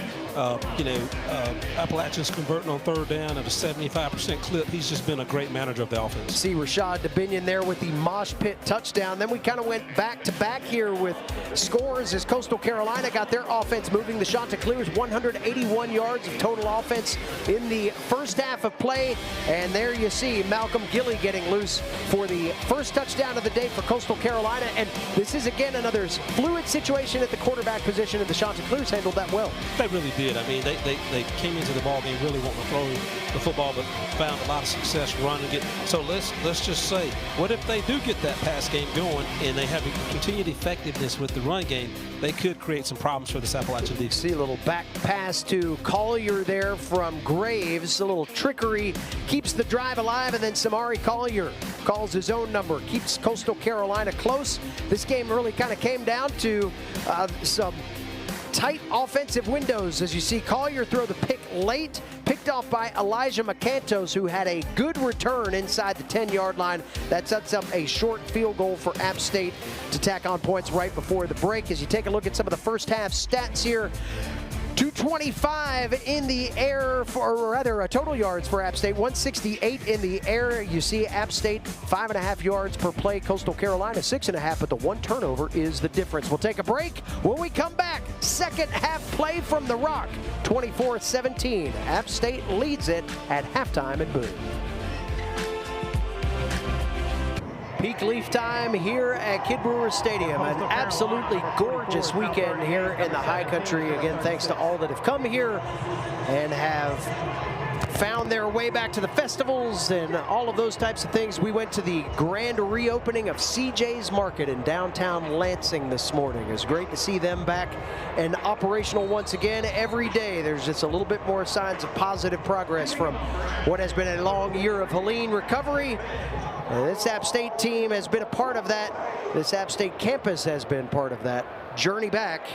And we look forward to many great days ahead and a great second half to this football game as we bring you back inside Kid Brewer Stadium. David Jackson, Avery Hall, our entire crew ready to buckle up. Avery, I think it's going to be a wild sprint to the finish. We'll see if Coastal Carolina can even things up. We've seen teams kind of match wits throughout the first half. It really kind of comes down to a couple of plays that give you the 7-point margin. Vintage Appalachian Coastal Carolina football game. Two competitive foes going at it. And again, just it's going to make for a great football game, but it'll be interesting to see what adjustments, both the defenses make. And again, it's the team that adjusts to the adjustment is the team that's probably going to be successful in the second half. Samari Collier trying to roll out on the first play. He can't get away from the App State defensive front. Kyle Arnholtz in on the tackle of Collier, who tried to twist away and found pressure right on him. When Collier rolls out like that, take a look, and if they show the play, when he rolls out like that, the defense has to stay focused on their keys. Now, they know that he's looking to probably run the football, but you cannot allow a receiver to get open in space. But great open field tackle there. We've seen some solid fundamentals in that regard by both teams here today. Here's Collier again trying to run out of trouble, and App State has dialed up the pressure. Dylan Haas comes down from free safety. Adjustment. Who makes the best adjustment? What Coach DJ Smith has done is he said, look, we're going to make sure we shore up our gaps. We're going to make sure that he's not running in between the tackles or getting in the seam and find. Look, they know he's going to run. They're doing a better job of identifying where he is and getting to him when he attempts to run the football. 2 plays from scrimmage. 2 consecutive losses for Coastal. 3rd and 16 for the Chanticleers. They're 2 of 5 on 3rd down today. Collier drifting back, little pass in the seam.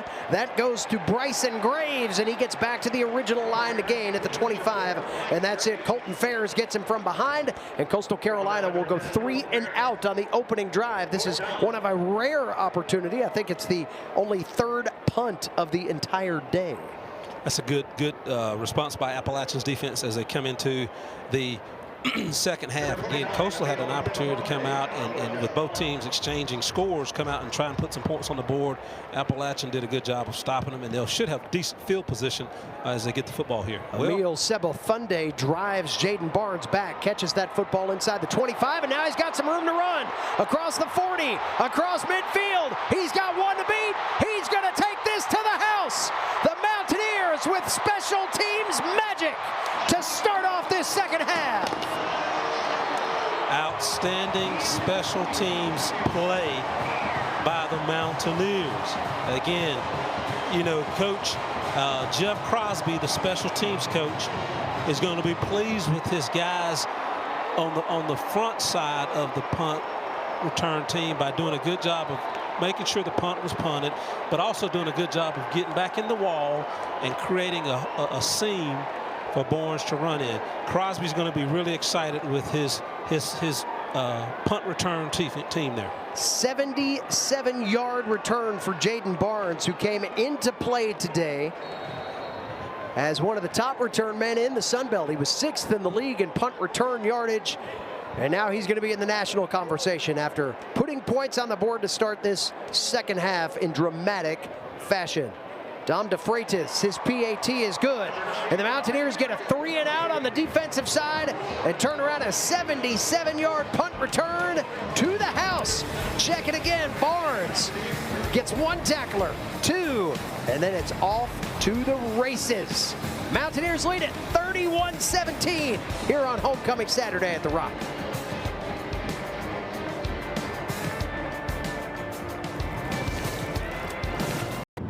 Everybody getting up here at Kid Brewer Stadium, just like Matt Greenhall telling them to do. Fans still buzzing after a 77-yard punt return for touchdown from Jaden Barnes. First App State punt return for touchdown since 2018. Clifton Duck against Gardner Webb. That's been a while. That's been a while. Gosh.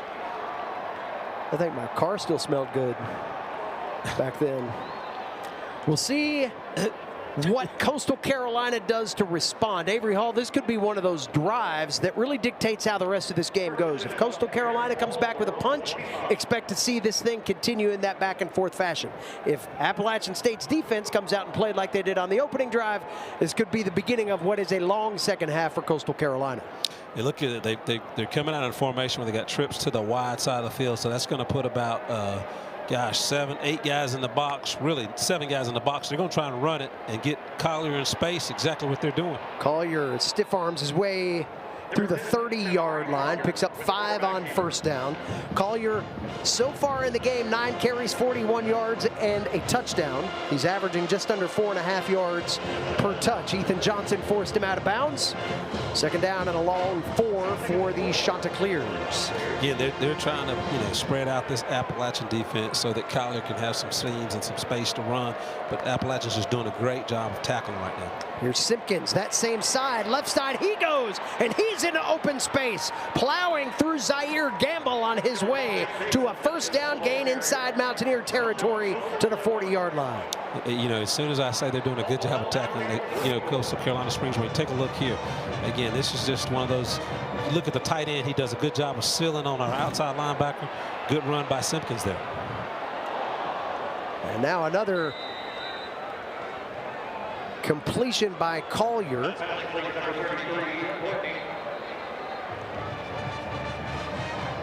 And Coastal Carolina going to go with tempo. That's good for a first down gain. Zaire Gamble on the tackle.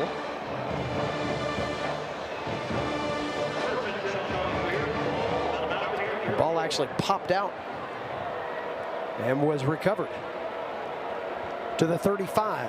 Coastal Carolina football, first down and 10. Chanticleers starting to pull back that arm, ready to punch forward and say we're not done yet. Collier, a high snap, disrupts the timing, goes option, keeps it, and goes right into the breadbasket of Thomas Davis. Call it maybe a 3-yard pickup. Colton Fair's in there as well. They'll call it 3 yards, second down and 7. That's just your vanilla RPO. Again, he's not going to pass, he's going to run. But again, he integrated that running back as that third option that he could have pitched it to. Good job by Thomas Davis coming up and recognizing the opportunities to tackle Collier immediately. So good job of coming up and playing assignment football there. Collier, a national championship signal caller at Hutchinson Junior College last year. He has got pedigree for winning moments. Finds this ball to Washington on the handoff, who scampers out at the 25-yard line. That's Robbie Washington, the redshirt sophomore from Miami, had an earlier touch. Will be about a yard shy of the first down. 3rd and 1 the call. Obviously, they know they're having a difficult time getting the ball to Robbie down the field, so they're trying to get it to him in that jet sweep, motion. But he's a playmaker, averaging 11 yards per touch right now. Javon Edwards is the protection back off the right. He'll get the handoff. Right side run has the first down. Bouncing off tackler, still on his feet. He's going to go inside the 5-yard line. Boy, App State was able to just get the fingertips on him. Elijah McCantos, the touchdown-saving tackle inside the red zone. That was a shifty run there.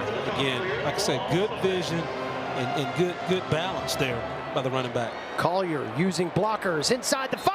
Touchdown, Chanticleers. And there's the answer from Coastal as Samari Collier finds pay dirt for the second time today. Obviously, Coastal's not going to quit. This is really just good zone play. Again, you could call it a zone play or zone blocking or slide blocking.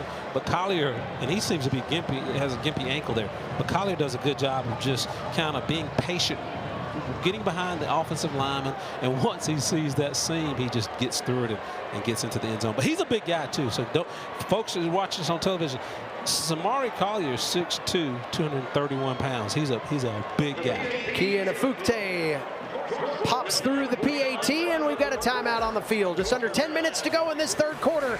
Back and forth we go. 31-24 App State on top. It's Samari Collier into the end zone for the second time today.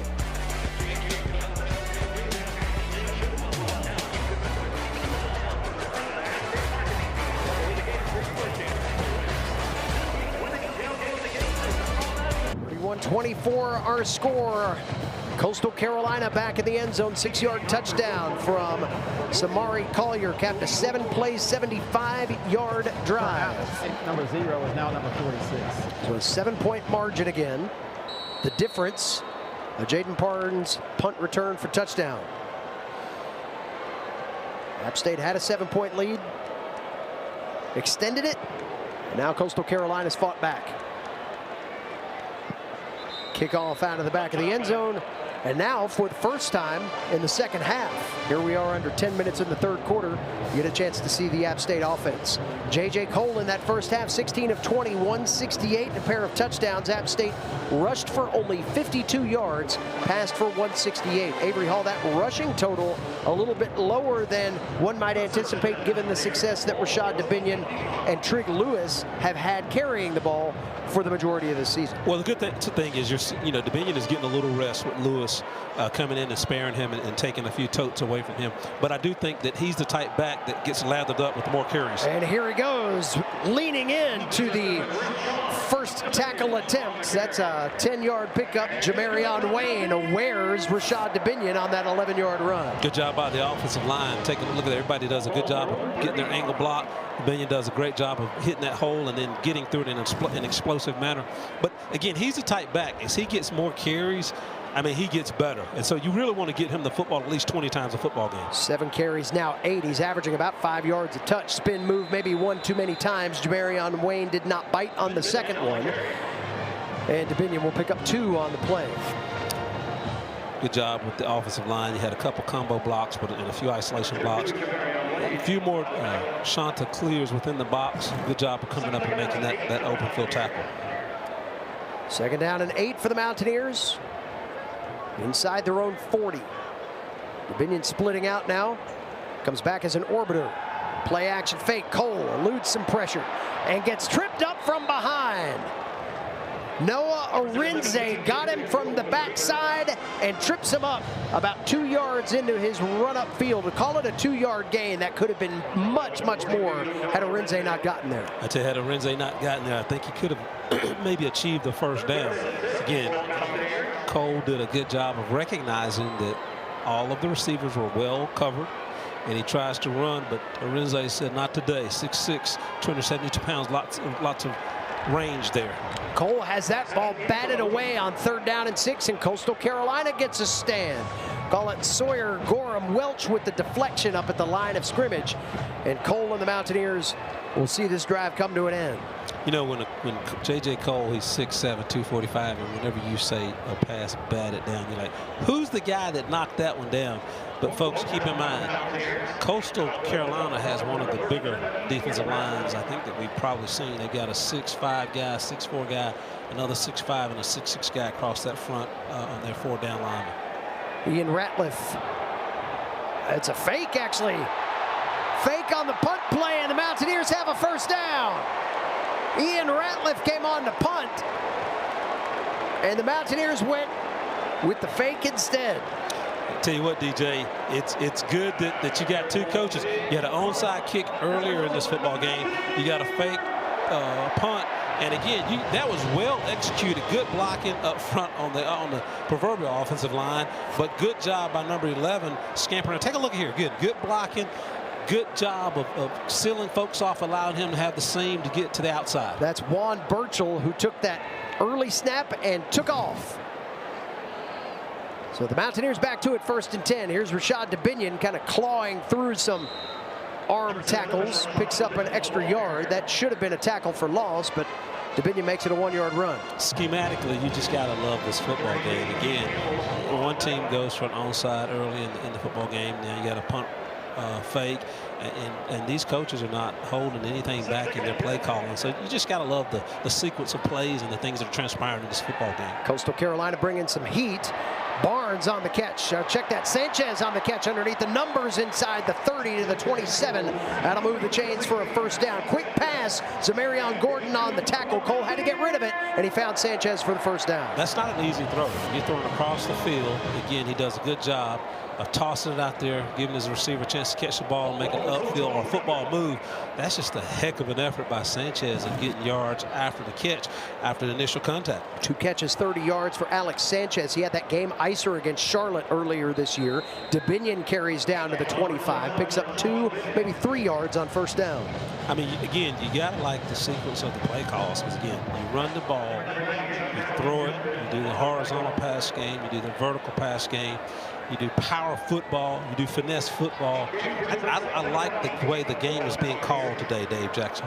Travis Nesbitt on that tackle for Coastal Carolina. Second down and a long 7 for the Mountaineers. Trig Lewis back at the tailback spot.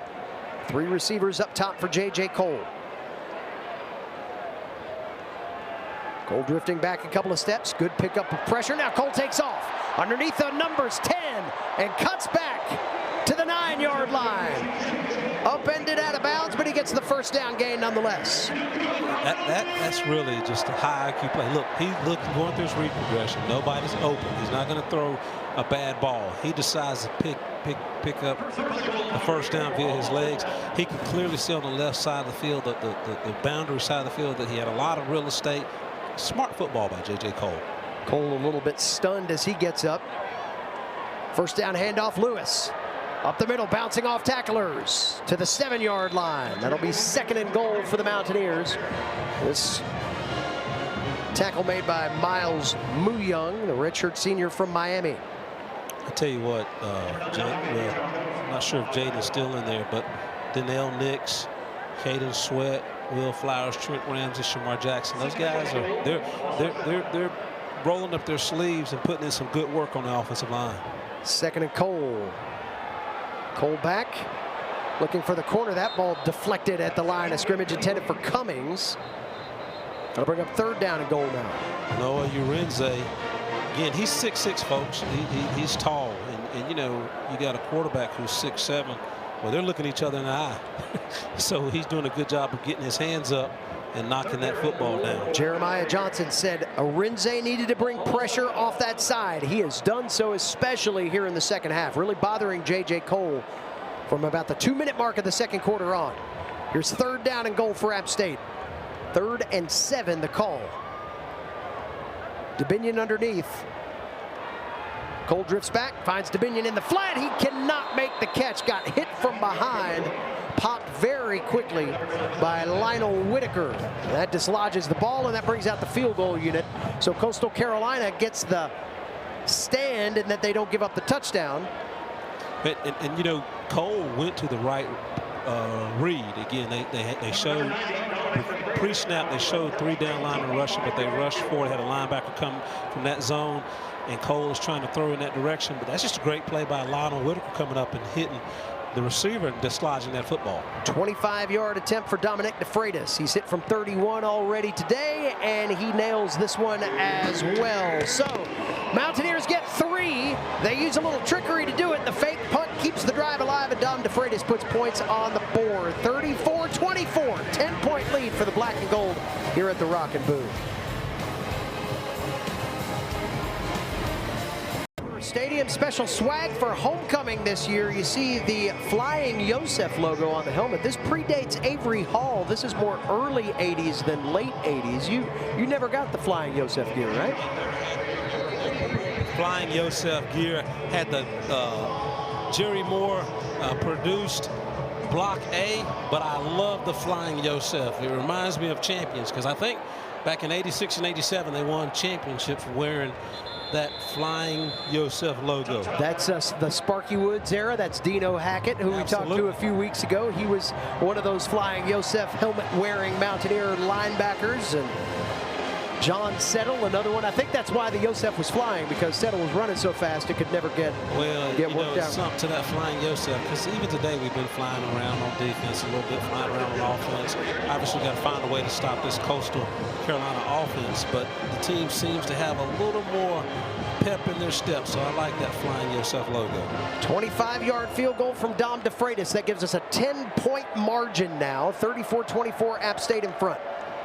Samari Collier off on the wheels again, and he is met right up front by DeNigel Cooper. DeNigel Cooper's not a big guy. I mean, he's tall, 6'3", but 260 pounds. Outstanding job of maintaining his gap responsibility. Take a look here again. He stays within his gap responsibility and doesn't put the linebacker on the island, but instead of just letting the linebacker come up and make a play, he makes the play. Great job, DeNigel Cooper. 13 carries on the day for Samari Collier, 54 yards and a pair of touchdowns. He's averaging about 4 yards per touch. Collier this time wants to sling the rock and does so out on the boundary. Cameron Wright, the redshirt senior out of Batesville, Mississippi, with his first catch of the day.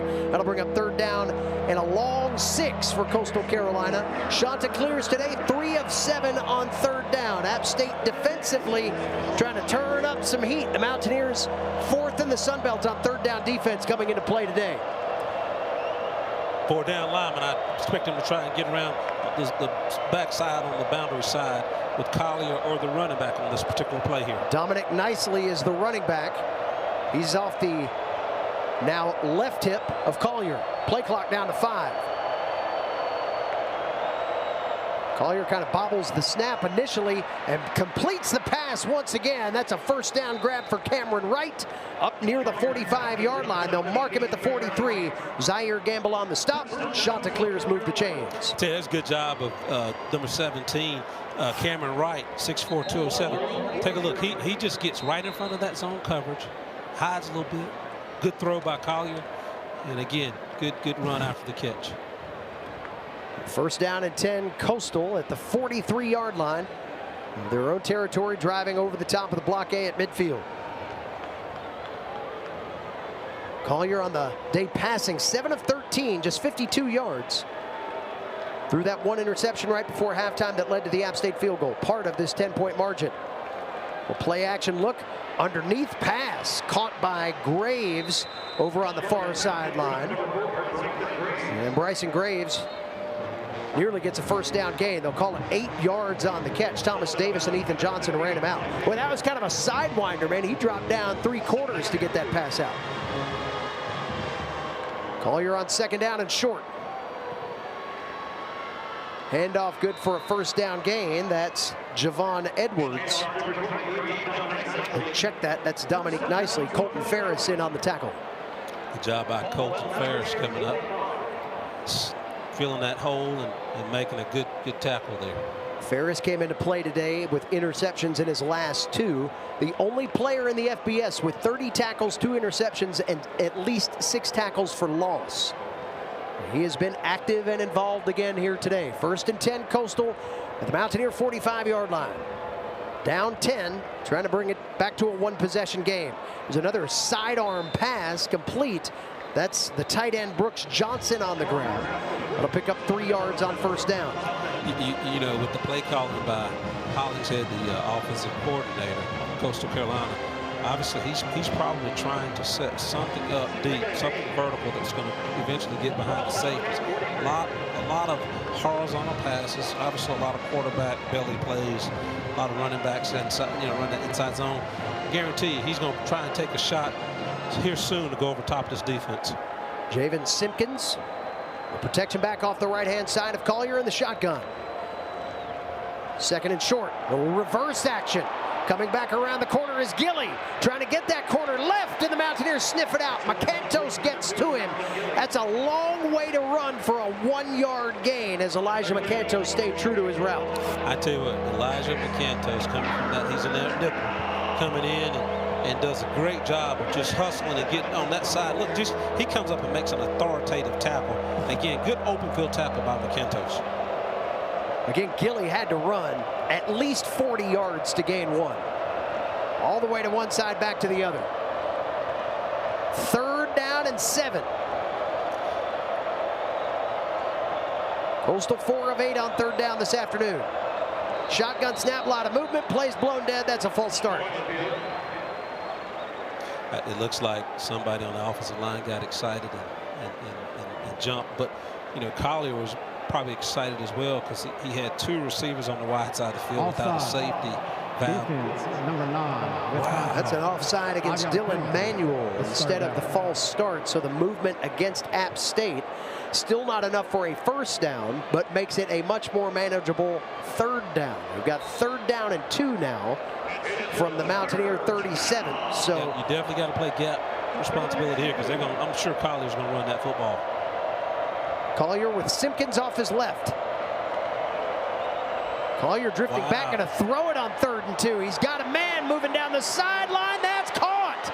And that is out of bounds at the 1-yard line. You know, we've been Jamison Tucker on the ground. You know, you keep seeing that horizontal passing game. You see them running inside the tackle. You see the zone play, the isolation play. They're setting it up to go over top, and they took their shot.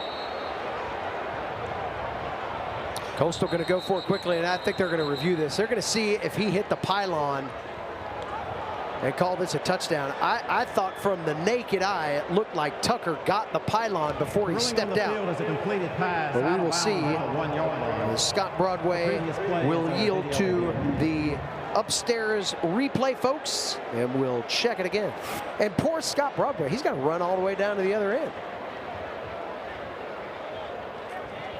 He kicked the pylon on the front side. That should be a touchdown. Wow.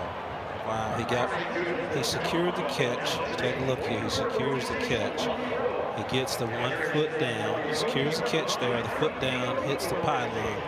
Wow. And he kicks it. That may be a touchdown, buddy. Yeah, Jamison Tucker is a guy, if this is reversed, which we think it will be, that'll be his 10th career touchdown catch. He had 6 last year, and he's a guy that if you watch Coastal Carolina a year ago, different offensive coordinator, same head coach, Jamison Tucker was the guy. Preseason all Sun Belt acclaim, all of the things. He only had 53 yards receiving on 5 catches coming into this afternoon, and we were both like, where's Jamison Tucker been? And he just made a pretty loud return if this touchdown gets called in his favor. Well, you know, he shines in the biggest moments because, like you said, he had 34 catches for over almost 600 yards last year, and again, been pretty quiet, only 5 or 6 catches this year, but again, just after video review, the runner remained inbounds. The result of the play is a touchdown. Please reset the game clock to 8 seconds. 8 seconds on the game clock, please. So that's a 36-yard touchdown strike from Collier to Jamison Tucker that pulls Coastal Carolina to a 4-point deficit, PAT pending. The play clock had gone to 0. Both teams had switched sides thinking we were at the end of the 3rd quarter, so now they've got to take this really long, somewhat humiliating run back down to the other end of the field to kick this PAT. 8 seconds on the clock. So we're not quite done with the 3rd quarter yet. But there, as you see the replay, Tucker kicked that pylon, and that is enough evidence to say, yes, that's a touchdown instead of out at the 1. Again, this Coastal Carolina team's not going to quit. Hopefully this Appalachian team's not going to quit. This is going to be a great football game that comes down to the final frame, the 4th quarter.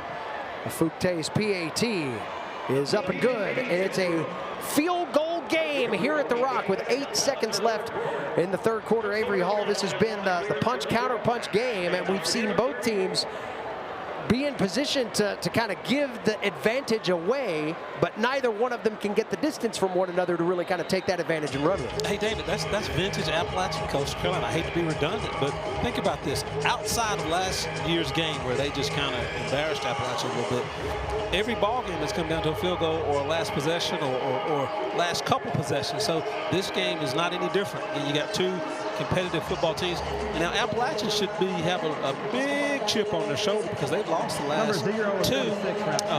Actually lost 4 of the last 5. And Coach Beck is 2-0 against this team. So they should have a little chip on their shoulder and want to try and finish this game strong with the win. Philippe LaForge ready to kick it away.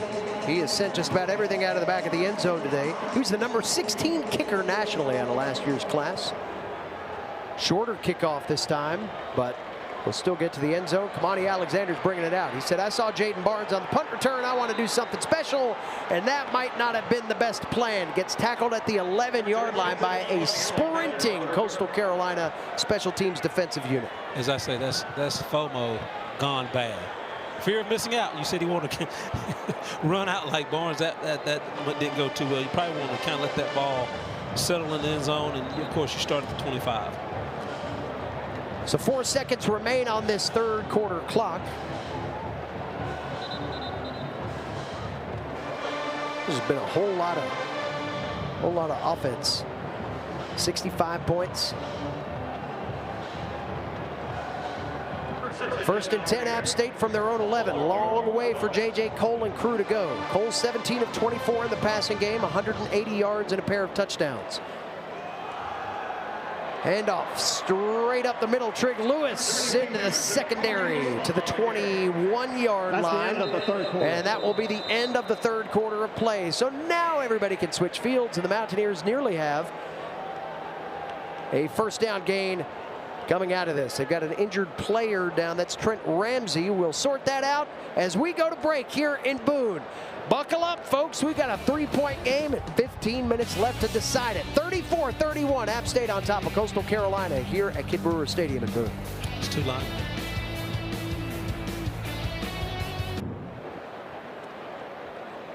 Back here in Boone, 34-31, App State on top of Coastal Carolina. Timeout still on the field for an injured Mountaineer. We're going to go ahead and step aside for one more break. We'll come back and get you that news and get you ready for the fourth quarter of action here from Kidd Brewer Stadium right after this. That injured Mountaineer that we were talking about just a moment ago, Trent Ramsey, redshirt junior right guard out of Palm Harbor, Florida, came to App State by way of Cal. And he is taken off with his leg in a brace and a round of applause from the fans in the process. So he gets on the Vesco big lift, and we will try to get some sort of status update on Ramsey here before the end of this broadcast, though we can very safely assume he will not be back in this game, and our thoughts with him as he gets taken off. That's two offensive linemen that App State has lost today. They also lost Jaden Ramsey earlier at left tackle. And he has been replaced by Donnell Nix, who has done a pretty good job for him. First and 10. J.J. Cole and company go to work. First play of the fourth quarter. Cole trying to air it out deep. He's got a man, that's Stroman, who had some contact. No flag. Wow. No flag thrown. Jamarion Wayne right there in stride with him. Now, again, just with my naked eye, I saw the defensive back grab the receiver. But again, obviously the refs didn't see it. But that was a gutsy call to go over top on first down, trying to be explosive on first down, so I admire that call. Second down and 10 coming up for App State from the 21-yard line of their own territory. Here's a little pass to Cummings coming out of the backfield there on that motion tight end play up to the 30-yard line. 31, that'll be enough, it looks like, for a Mountaineer first down. They will indeed move the chain. Savon McDowell, the sophomore out of Dinwiddie, Virginia, on the tackle. First down and 10. App State from the Coastal 31. 14 minutes and 25 seconds remain in a 3-point ball game. App State driving. Here comes Barnes in orbiting motion. Snap to Cole. He's got a room to throw it. There's Dozier, comes back to it, grabs it at the 35. First down, Mountaineers. Davion Dozier broke off the route and comes back to grab it for a key first down catch. Good read by Cole. Again, the motion made the defense kind of uncover their coverage. He saw Dozier running underneath that zone or underneath the safety and right in the gap over the linebacker. That's just an outstanding throw over that linebacker before the safety. Great catch. Fred Adams on the tackle. First and 10, App State from the Coastal 34. 3-point ball game. 34-31, App State in front. Trig Lewis stiff arms one tackler, can't do it another time as Wayne gets to him and spins him to the turf at the 32. If Trig keeps running to the outside, he gets a few more yards. but Jamarion Wayne just does a great job with the open field tackle. Again, very authoritative on his tackle. But if Lewis just continues on that outside path, he would get more yardage. 2nd and 7, the call now. Ball at the 31-yard line of Coastal territory. Again, the big play on this drive, 35-yard pass completed to Davion Dozier. That got App State into Coastal territory. Here's Cole again. A little quick strike. Caught by Barnes, trying to take it back outside to the 25-yard line, about a yard short of the first down. Zamarion Gordon on the stop. That'll bring up a key 3rd and 1. App State 6 of 10 on 3rd down. Remember, we talked about their efficiency. They've missed their last 2 attempts on 3rd down. So we'll see what Coastal dials up here. Hopefully a short, nice manageable play on 3rd down, 3rd and 1. Again, you've got the offensive line playing well. You've got the horsepower in the backfield. Let's see what they draw up here. A full house backfield look as Coastal Carolina may call a timeout here. Hold everything. It's getting crunch time, so these coaches are going to start really being schematic and strategic in how they do things here. I don't think there was no timeout called. I think there was a clock management issue, which is unfortunate from App State's perspective. Because now they've shown their play, but we'll see what they come back with. They're going to go back with. They're getting ready to say, we want it more than you guys want it. From under center, the pass complete to Cummings. Slips a tackler inside the 20, first down gain. Some interesting play design yields Cummings another pass catching opportunity out of the backfield. I love the play call. Again, you think about Cummings, he lines up in the backfield, comes out of the backfield, gets out in the flats. That's really a glorified sweep play, because again, you're tossing it out there to Cummings in the open field, allowing him to kind of use his athleticism to get that first down. Jakari Lewis, his 13th carry of the day, leading the team in that regard inside the 15-yard line. They'll mark him just inside the 15, not quite to the 14. Dre Pinkney, the captain, on the tackle for Coastal. I don't play a lot of video games, but I know a lot of these young folks play Madden and stuff. Coach Locke is calling the plays. I bet he feels like he's playing a video game, because again, he can throw to Cummins, he can hand off to Lewis, he can hand off to DeBinion, he can throw to Strowman, he can throw to Dozier. He's got so many options right now. He's being very effective in the way he's calling this football game. 8 different receivers have touched the football today for App State, and one Trig Lewis to the 10-yard line where he stood up in a pile. He'll be a yard shy of the first down. This has been Lewis's day from the running back perspective from an attempts category. It's his 14th carry, 38 yards on the day. Savon McDowell on the tackle. That keeps him from getting the first down. And with Lewis's carries, you got to be happy for him, but you also have to kind of be excited for DeBinion, because he's still running well and doing well. But it takes a little of the pressure off him, and also takes a little bit of the trauma and the beating on his body off of him, because he was averaging 22 carries per game prior to 2 games ago. The two of them have combined today for 24 carries, right at 76 yards. Here's a handoff to Lewis. Gets through the initial tackler, has the first down to the 3. Zamarion Gordon, the touchdown saving tackle, and App State has first and goal inside the 5. You got Donnell Nix inside. You got Will Flowers. You got Caden Sweat. I mean, you got some pieces in there, new pieces in on that offensive line, but they're doing a great job right now of controlling the line of scrimmage. Their backs are doing a good job of reading the blocks and finding seams. Inside 10 minutes to go. App State trying to make it a 2-score game again. Here's a pass toward the corner. Dozier not able to get away from Jamarion Wayne. The pass sails incomplete. 2nd and goal coming up.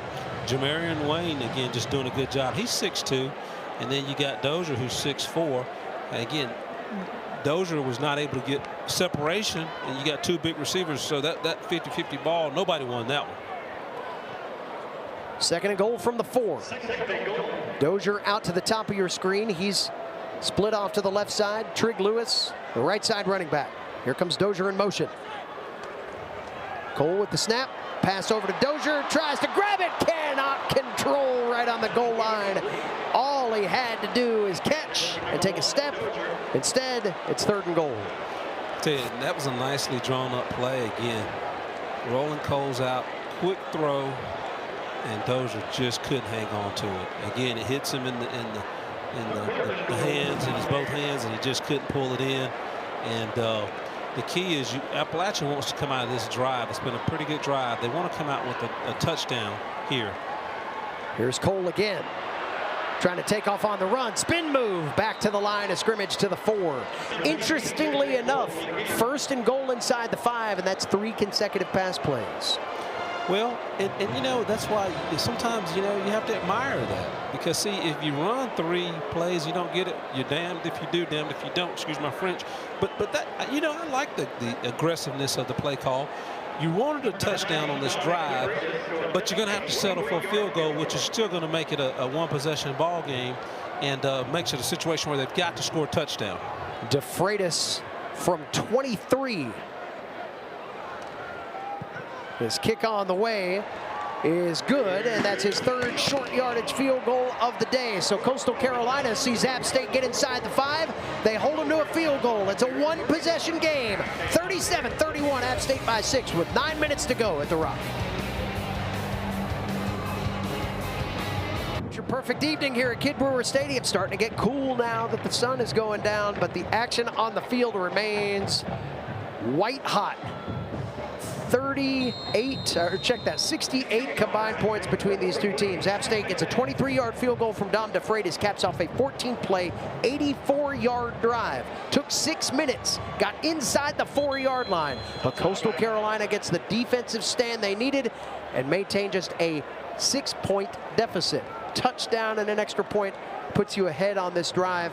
It'll be interesting to see how Tim Beck and Drew Hollingshead play call and scheme this thing, because they've had some success on the ground, Avery Hall. They've also had some success with some, I'll call it, trick pass plays, because they've had to set those plays up with run, and pass has worked. Well, again, they're going to look to go over top eventually, because they're running a lot in between the tackles and running a lot of the outside zone.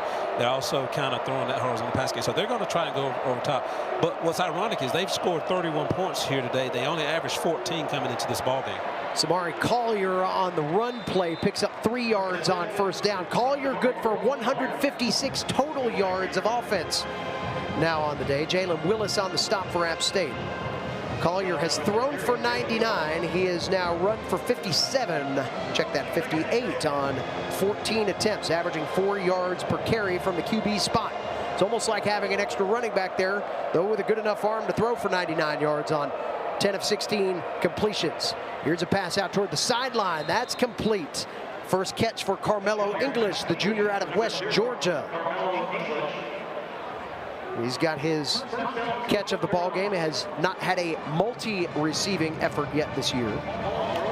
Carmelo English did a good job of getting down to the getting to the 1st down marker, knowing exactly where he needed to be. Good throw by Collier on that play. 1st and 10 game, and Simpkins on the carry for a pickup of 1. Jalen Willis, the senior linebacker, on the tackle for App State. Willis is a guy who had a high motor at the beginning of the year. Dowell Loggins and DJ Smith have been talking to him about maintaining composure. Willis has been on the field for some big moments in this game. Good to see him back out there. 2nd down and 9. Pass out on the boundary. Washington trying to release, does so. Up to midfield, 1st down gain, Coastal Carolina. As Robbie Washington rides the rail of that near sideline. Thomas Davis finally pushes him out of bounds right at the midfield stripe. Another great play call. Again, you get that little bubble screen, or, you know, a little pass to the outside in the flats, and he tries to get what he can. Good job of running after the catch. Simpkins across midfield picks up 4 yards on 1st down. When we were talking to Drew Hollingshead this week, you know, he said something that I think is very reminiscent of how this game has played out. He said, from a play caller's perspective, you never want to turn your team into something they are not. Such a great balance of the run and the pass with Samari Collier, who hasn't had a ton of experience here at Coastal Carolina this year, but they've given him manageable situations from an offensive standpoint, not asking him to do too much. And you know, he also talked about development. He talked about, you know, they're having to teach these players what to do, not necessarily how to do it, but these guys have risen to the occasion and kind of stepped up and starting to make big plays for this offensive unit. Dominic nicely stood up by Kevin Abrams Verwain at the 43-yard line. Hell's bells ring here on 3rd down at the Rock, and this is a big one. 3rd down and 3. Coastal down 6 with the ball in App State territory. Under 7 minutes to go. Start to play the clock a little bit here too for both teams. Coastal Carolina 5 of 9 on 3rd down. They've been much better in the 2nd half. Shotgun snap, Collier. Pressure starting to come. Heaves one downfield, and that pass falls incomplete, and here comes the flag. That was not a catchable ball, but the defensive back did tackle the wide receiver on that play, but I don't know if that was a catchable ball there. Emory Floyd fell into Jamison Tucker. And we'll see. Defense, number 6, 15-yard penalty, automatic first down. That is the 5th penalty against App State on the day, the 2nd of the second half. Whoa, I don't know if he touched it. Looking at the replay, I don't know if he touched it. Let's take a look again here. Okay, he may have grabbed his arm there. Wow, that's a tough call. 1st and 10, Coastal Carolina now from the App State 28. Collier on the keep. Trying to reverse field. App State just standing around, not tackling him, and finally brings him down at the 23-yard line. A lot of time standing upright. 6-yard gain. Colton Ferris finally tips him over. Collier nearing the 70-yard mark rushing now on 15 attempts. 2nd and 5 for Coastal. Knocking on the door of the App State red zone.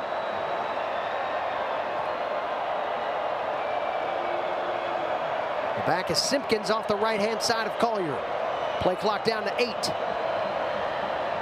Here's Collier bouncing, running away from pressure.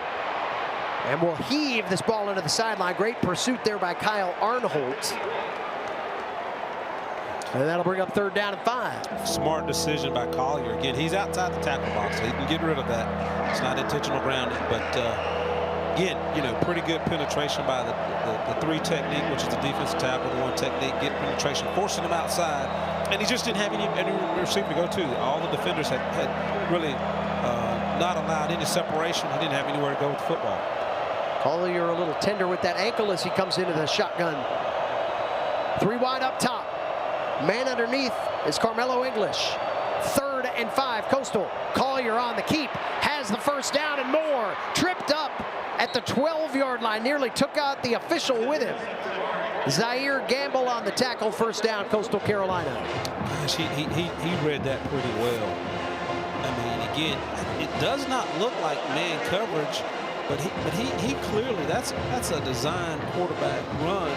He does a good job of finding a hole in the middle of that Appalachian defense, maybe because the motion required the linebacker to step outside, and he just quickly hit the hole there. Dominique Nicely off the right-hand side of Collier. It's Nicely on the carry. Off the right side, runs through 1, 2 arm tackles, and finally ripped down inside the 5. Caleb Sandstrom tackles him at the 3. Nearly a 10-yard gain. They'll call it 9 on 1st down, so 2nd and goal from the 3. Nicely trying to finish the drive. Handoff straight up the middle, turned away. The first wave is pushed across. They're going to mark him at the 1. That's going to be good for a 1st down. Be 1st and goal, but shy of the touchdown. And here we are again in this tricky end zone. App State got a goal line stand in their last home game against Oregon State in this spot. 4 downs away from it, and the clock is becoming a factor. Inside 4 minutes now. This is going to be power football. Isolation blocks, man on man. And see who wins here. Collier calling for the shotgun snap. Takes off right-hand side. And no signal yet. No signal yet. They're going to say he's down at the half-yard line. 2nd and inches. Well, there's some Mountaineer fans that have got that deja vu feeling right now. Tim Beck doing an excellent job bleeding the clock here. If Coastal scores and kicks a PAT to go ahead, App State's going to have precious little time to work with. Here's Collier again. Handoff nicely. And this time he's across. Touchdown Coastal with 3:19 to go. The Chanticleers have tied it up at 37. PAT pending. This is going to be fun. I know for Mountaineers, it's a lot of pressure, but this is going to be fun. This is going to see kind of from a resiliency, see what your football team's made of. From an adjustment and a play calling perspective, this next drive will be fun to watch. It'll be fun to see what the Appalachian offensive coaches caught dial up. Fukte has not missed a PAT all year. He does not in the biggest moment. And Coastal Carolina, with their first lead of the game, comes with 3:19 to play in quarter number 4. We're going to take a break. Mountaineers need 1. We'll see how they drive it for 3:19. 1-point lead for Coastal Carolina here in Boone. Coastal Carolina with their first lead of the game. It comes thanks to a 1-yard touchdown run by Dominique Nicely and a good PAT from Keon Afukte. 38-37 Coastal. That was a 13-play, 75-yard drive. Took nearly 6 minutes. It was methodical. App State gonna bring it out. And now handoff on the reverse here to Burchell, who gets hit at the 5. Now he's out to the 10, 15, and finally run out at the 20-yard line and thrown into the sideline awfully late. App State fans want a flag. I don't think they're gonna get it. We're gonna get quite a bit of conversation over there on the Coastal Carolina sideline, and these two head coaches' hearts are in their throat right now because you don't want a penalty in a moment like this to be the difference one way or the other. I think the referees missed an opportunity. Now, from my vantage point, I've not seen a replay. It looks like he was hit late out of bounds, but we'll see the potential on the replay. But again, they're showing it on the Jumbotron video board here, and looks like he was hit late. They missed an opportunity there. So App State with the football, down 1. Dominic DeFreitas' season-long a 49-yarder against Oregon State. He's 4 of 7 from the 40 to 49-yard range. Inside 40, he has not missed this year. 5 wide, flag flies. Play clock was at 13. It's a false start. False start. Offense, number 73. 5-yard penalty. Remains first down. As Griffin Scroggs, who is whistled for the infraction. So App State gambled on the kickoff return, got out to the 19, now takes a 5-yard penalty back to the 14. Again, need points to win it. 3:08 to go. Here's Cole, first pass play, over the head of Stroman, incomplete. A little bit of pressure there. Bring up 2nd and 15. 2nd and 15. Makes for a tough play call, but you got to try and get at least half of the yardage or a little more to make the third down play call enough to keep the defense off balance. Trig Lewis off the right-hand side of Cole in the shotgun. 2nd down and 15. Cole with pressure. Pass underneath Cummings. Fights off a tackler across the 20. Gets to the 22 and stood up there.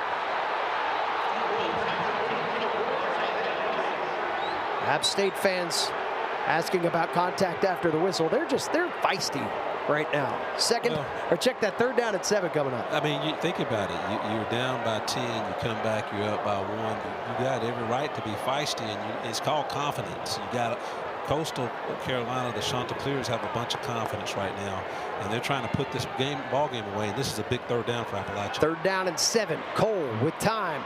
Coming back for Stroman. That ball is thrown over his head. Tried to lean in to the defender Lionel Whitaker. And did not get the favorable call. He was trying to bait pass interference. That ball was thrown over his head. Whitaker may have impeded his way back, but that call not coming. This is a ball game play right here. 2:22 to go. 4th down and 7 is the call. Looks like Coastal's going to be in cover 4. They're not going to let anybody behind them. Cole stepping back underneath. Cummings tackled inside the 25. Not enough. And App State misfires on the 4th down play and gives the ball back to Coastal with a 1-point lead and 2:16 to go. You know, that's a tough situation because, one, as a quarterback, you really don't want to see your quarterback throw a pass that does not get you a 1st down when it's 4th and 10 or whatever it was. The receiver needs to understand he has to get depth. He has to get as deep as the line to gain and get beyond that first down marker, and neither happened. And so, you know, you just got to want to hope that your players respond in a better manner in that situation to get a little more depth to get the first down, as well as quarterback throwing towards the first down marker. So now App State's defense needs to answer the bell. They've got all 3 timeouts, 2:16, so you get the 2-minute warning stoppage here as well. Here's Simpkins off the right side, slicing his way inside the 15-yard line. First down, Coastal. You let him score, kick the PAT, it's an 8-point game. I'm sure a little bit of that math is going on in the heads of the App State staff right now. Got to play that, hey, let's let him in. I'm sure Tim Beck is saying during this timeout right now that's been called by App State, hey, if they let you go, take a dive on the 1 and don't go in. Yeah. And make them burn another timeout at least. It's a chess match now. And, this game has been a chess match. It's perfect in a way that it's ending like this. Yeah, and in Appalachian, if I'm looking at it correctly, they've got 2 timeouts left. So, you know, I think I'd look at it a little different.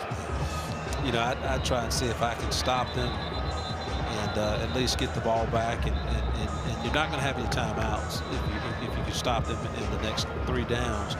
But you still would have at least, you know, a minute 5, maybe, you know, 65 to 70 seconds to try and get down the field if you can stop them. But they may go for a field goal as well. I would assume, though, that if Coastal scores, they go for 2, right? Because if they get the 2, you make it a 9-point game. If you don't get it, touchdown field goal. Still a lot. Here's Edwards off the far side. Shoved out of bounds with 2:02 to go. Why did the clock not stop when the guy had gone on bounds? 2-minute timeout. We'll take a timeout. The 2-minute timeout is here. 38-37, Coastal Carolina by a point. We'll take a break, come back. We'll let you know how this all ends here from Kid Brewer Stadium in Boone. Coastal by a point. Like action like this, you can get all of ESPN all in one place. Level up for the best experience on the all-new ESPN app. Link your account. You can watch, play, sync, personalize, bite your fingernails just like we all have been here in this one. Edwards across the goal line, touchdown Coastal. So App State kind of lets the C's part there, gives Coastal the 44-37 advantage. Javon Edwards in on the 8-yard touchdown run. And now you play the math game. Looks like Coastal's going to go for a PAT, which would make App State have to score a touchdown and go for 2. First, the PAT. Foutte splits the uprights. So the PAT good. And now App State needs to use some of that Kid Brewer Stadium magic one more time. With 1:56 to go, Avery Hall, you get a little bit more true offensive look. 1:56 to play, 2 timeouts. This is 2-minute drill material right here. So it's not an uncommon situation, and you're not too far up against the clock at this point. Most teams practice the 2-minute drill every day, or at least twice a week in practice. And Appalachian has an opportunity. You go down, you score, you convert on a 2-point conversion, you tie the football game. It's not going to be easy because Coastal Carolina has stepped it up defensively. And but you got an opportunity here. You practice this often, and hopefully you've got the not hopefully, you definitely know you got the tools to get it down the field with you know, all of the weapons: Dozier, Strowman, Barnes, Cummings. You're just going to have to be aggressive, and it's harder to throw the football down the field when the defense knows that. I mean, obviously, you know, the situation, they know you're going to try and get the ball deep or get behind the safety. So it's going to be tough, but there's an opportunity here. Felipe LaForge to let it go. Saw blade kick. Kamani Alexander going to let that one go. Good thing it was out of the back of the end zone anyway. All right, so 1:56 to play. App State needs a touchdown and a 2-point conversion to tie it. Coastal Carolina took the first lead of the game in teal-colored glasses at about the 3-minute mark. This has been a back-and-forth affair. Even with there not being any lead changes, it was like that punch-counter-punch, keeping that margin within 1 score just about the entire game. App State briefly built a 14-point lead. Coastal Carolina quickly evaporated that. And here we are. Well, and they've gone, both teams have gone back and forth all day. I mean, so this type of ending either way, whether it's Coastal or Appalachian, does not surprise me. Here's Cole with some heat, and that ball is picked. There's a flag on the play, so hold everything. Coastal Carolina may have had the game-clinching interception.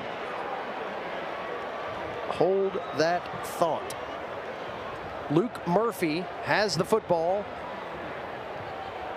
Looks like it's going to be on Appalachian based on the Coastal Carolina players saying that they're going prior to the interception, personal foul, face mask, defense number 8. Wow. 15-yard penalty, automatic first down. So the Mountaineers catch a break. They catch a break, big Catch a break and catch some field position as well. That's a 15-yard penalty, so instead of the game-ending interception for Luke Murphy, he'll have that on his almost highlight reel as the play was wiped out by a penalty. And that was pressure. That was exactly what Jeremiah Johnson was talking about all week. Pressure, pressure, disrupt the passing lanes, disrupt timing. He got the result. Let's see if they can do it again. Meanwhile, 1st and 10 App State at their own 40. Cole back to pass. Goes with the relief valve to Trig Lewis, who gets out of bounds, tackled into the Coastal sideline, about an 8-yard pickup to the 48-yard line. Tell you what, nice play. Throwing that check down pass to Lewis because everybody was covered. Again, they were rushing 4 down linemen. Still getting adequate pressure on Cole. But keep in mind, Appalachian has a banged up offensive line. They've lost 2 offensive linemen today in right guard Trent Ramsey and left tackle Jaden Ramsey. So, again, this is going to be a tough situation for them. 2nd down and 2 again. Lewis tackled into the boundary. Luke Murphy on the stop. Clock stops to move the chains. 1:37 to go, and App State into Coastal territory now. Again, App State would need a touchdown and a 2-point conversion to tie the ball game. You know, most teams practice a two-minute offense in practice on a daily basis. You know, a lot of coaches use it, you know, for conditioning. A lot of coaches use it to truly work on situational coaching. We'll see who's been paying attention because, again, Appalachian has an opportunity. But again, Coastal's not going to give them anything deep. They're going to try and keep everything underneath, and they're going to have to methodically go down the field and pick and choose how they get chunks of yards here. Jaden Barnes, 5th catch of the day. 2nd down and 5. Cole rolling out, looking for something. Finds Lewis, takes off inside the 35-yard line. They'll mark him at the 32. Clock stops to move the chains. 1st down, App State. 1:06 to go. Zeke Campbell caught him from behind. Great decision by Cole. He probably saw, you know, Dozier wide open, I think, in the middle of the field, but decided not to throw into double coverage. Great decision to throw underneath there. Lewis off his left. 1st down and 10. Cole looking for the quick strike. Over toward the sideline. Cummings. Flag on the play as Cummings fights out of bounds to the 25-yard line. That's a pickup of 7. Is this going to be pass interference on Coastal? We'll see here. Clock stop with 55 seconds. Scott Broadway has been busy. Not in number, but in significance. This is the 10th penalty of the game combined. We're going to pick it up. A lot of chatter. Meanwhile, Coastal getting the sub. This is almost a timeout without it being a timeout. Scott Broadway's like, hey, you got to finish this. Tell me what the deal is. Not a timeout, but who's taking advantage of it? Which coaches are putting together strategy? Pass interference, offense number 8. Wow, they call pass interference on offense. Wow. Maybe he pushed off to separate. That's how he got that separation.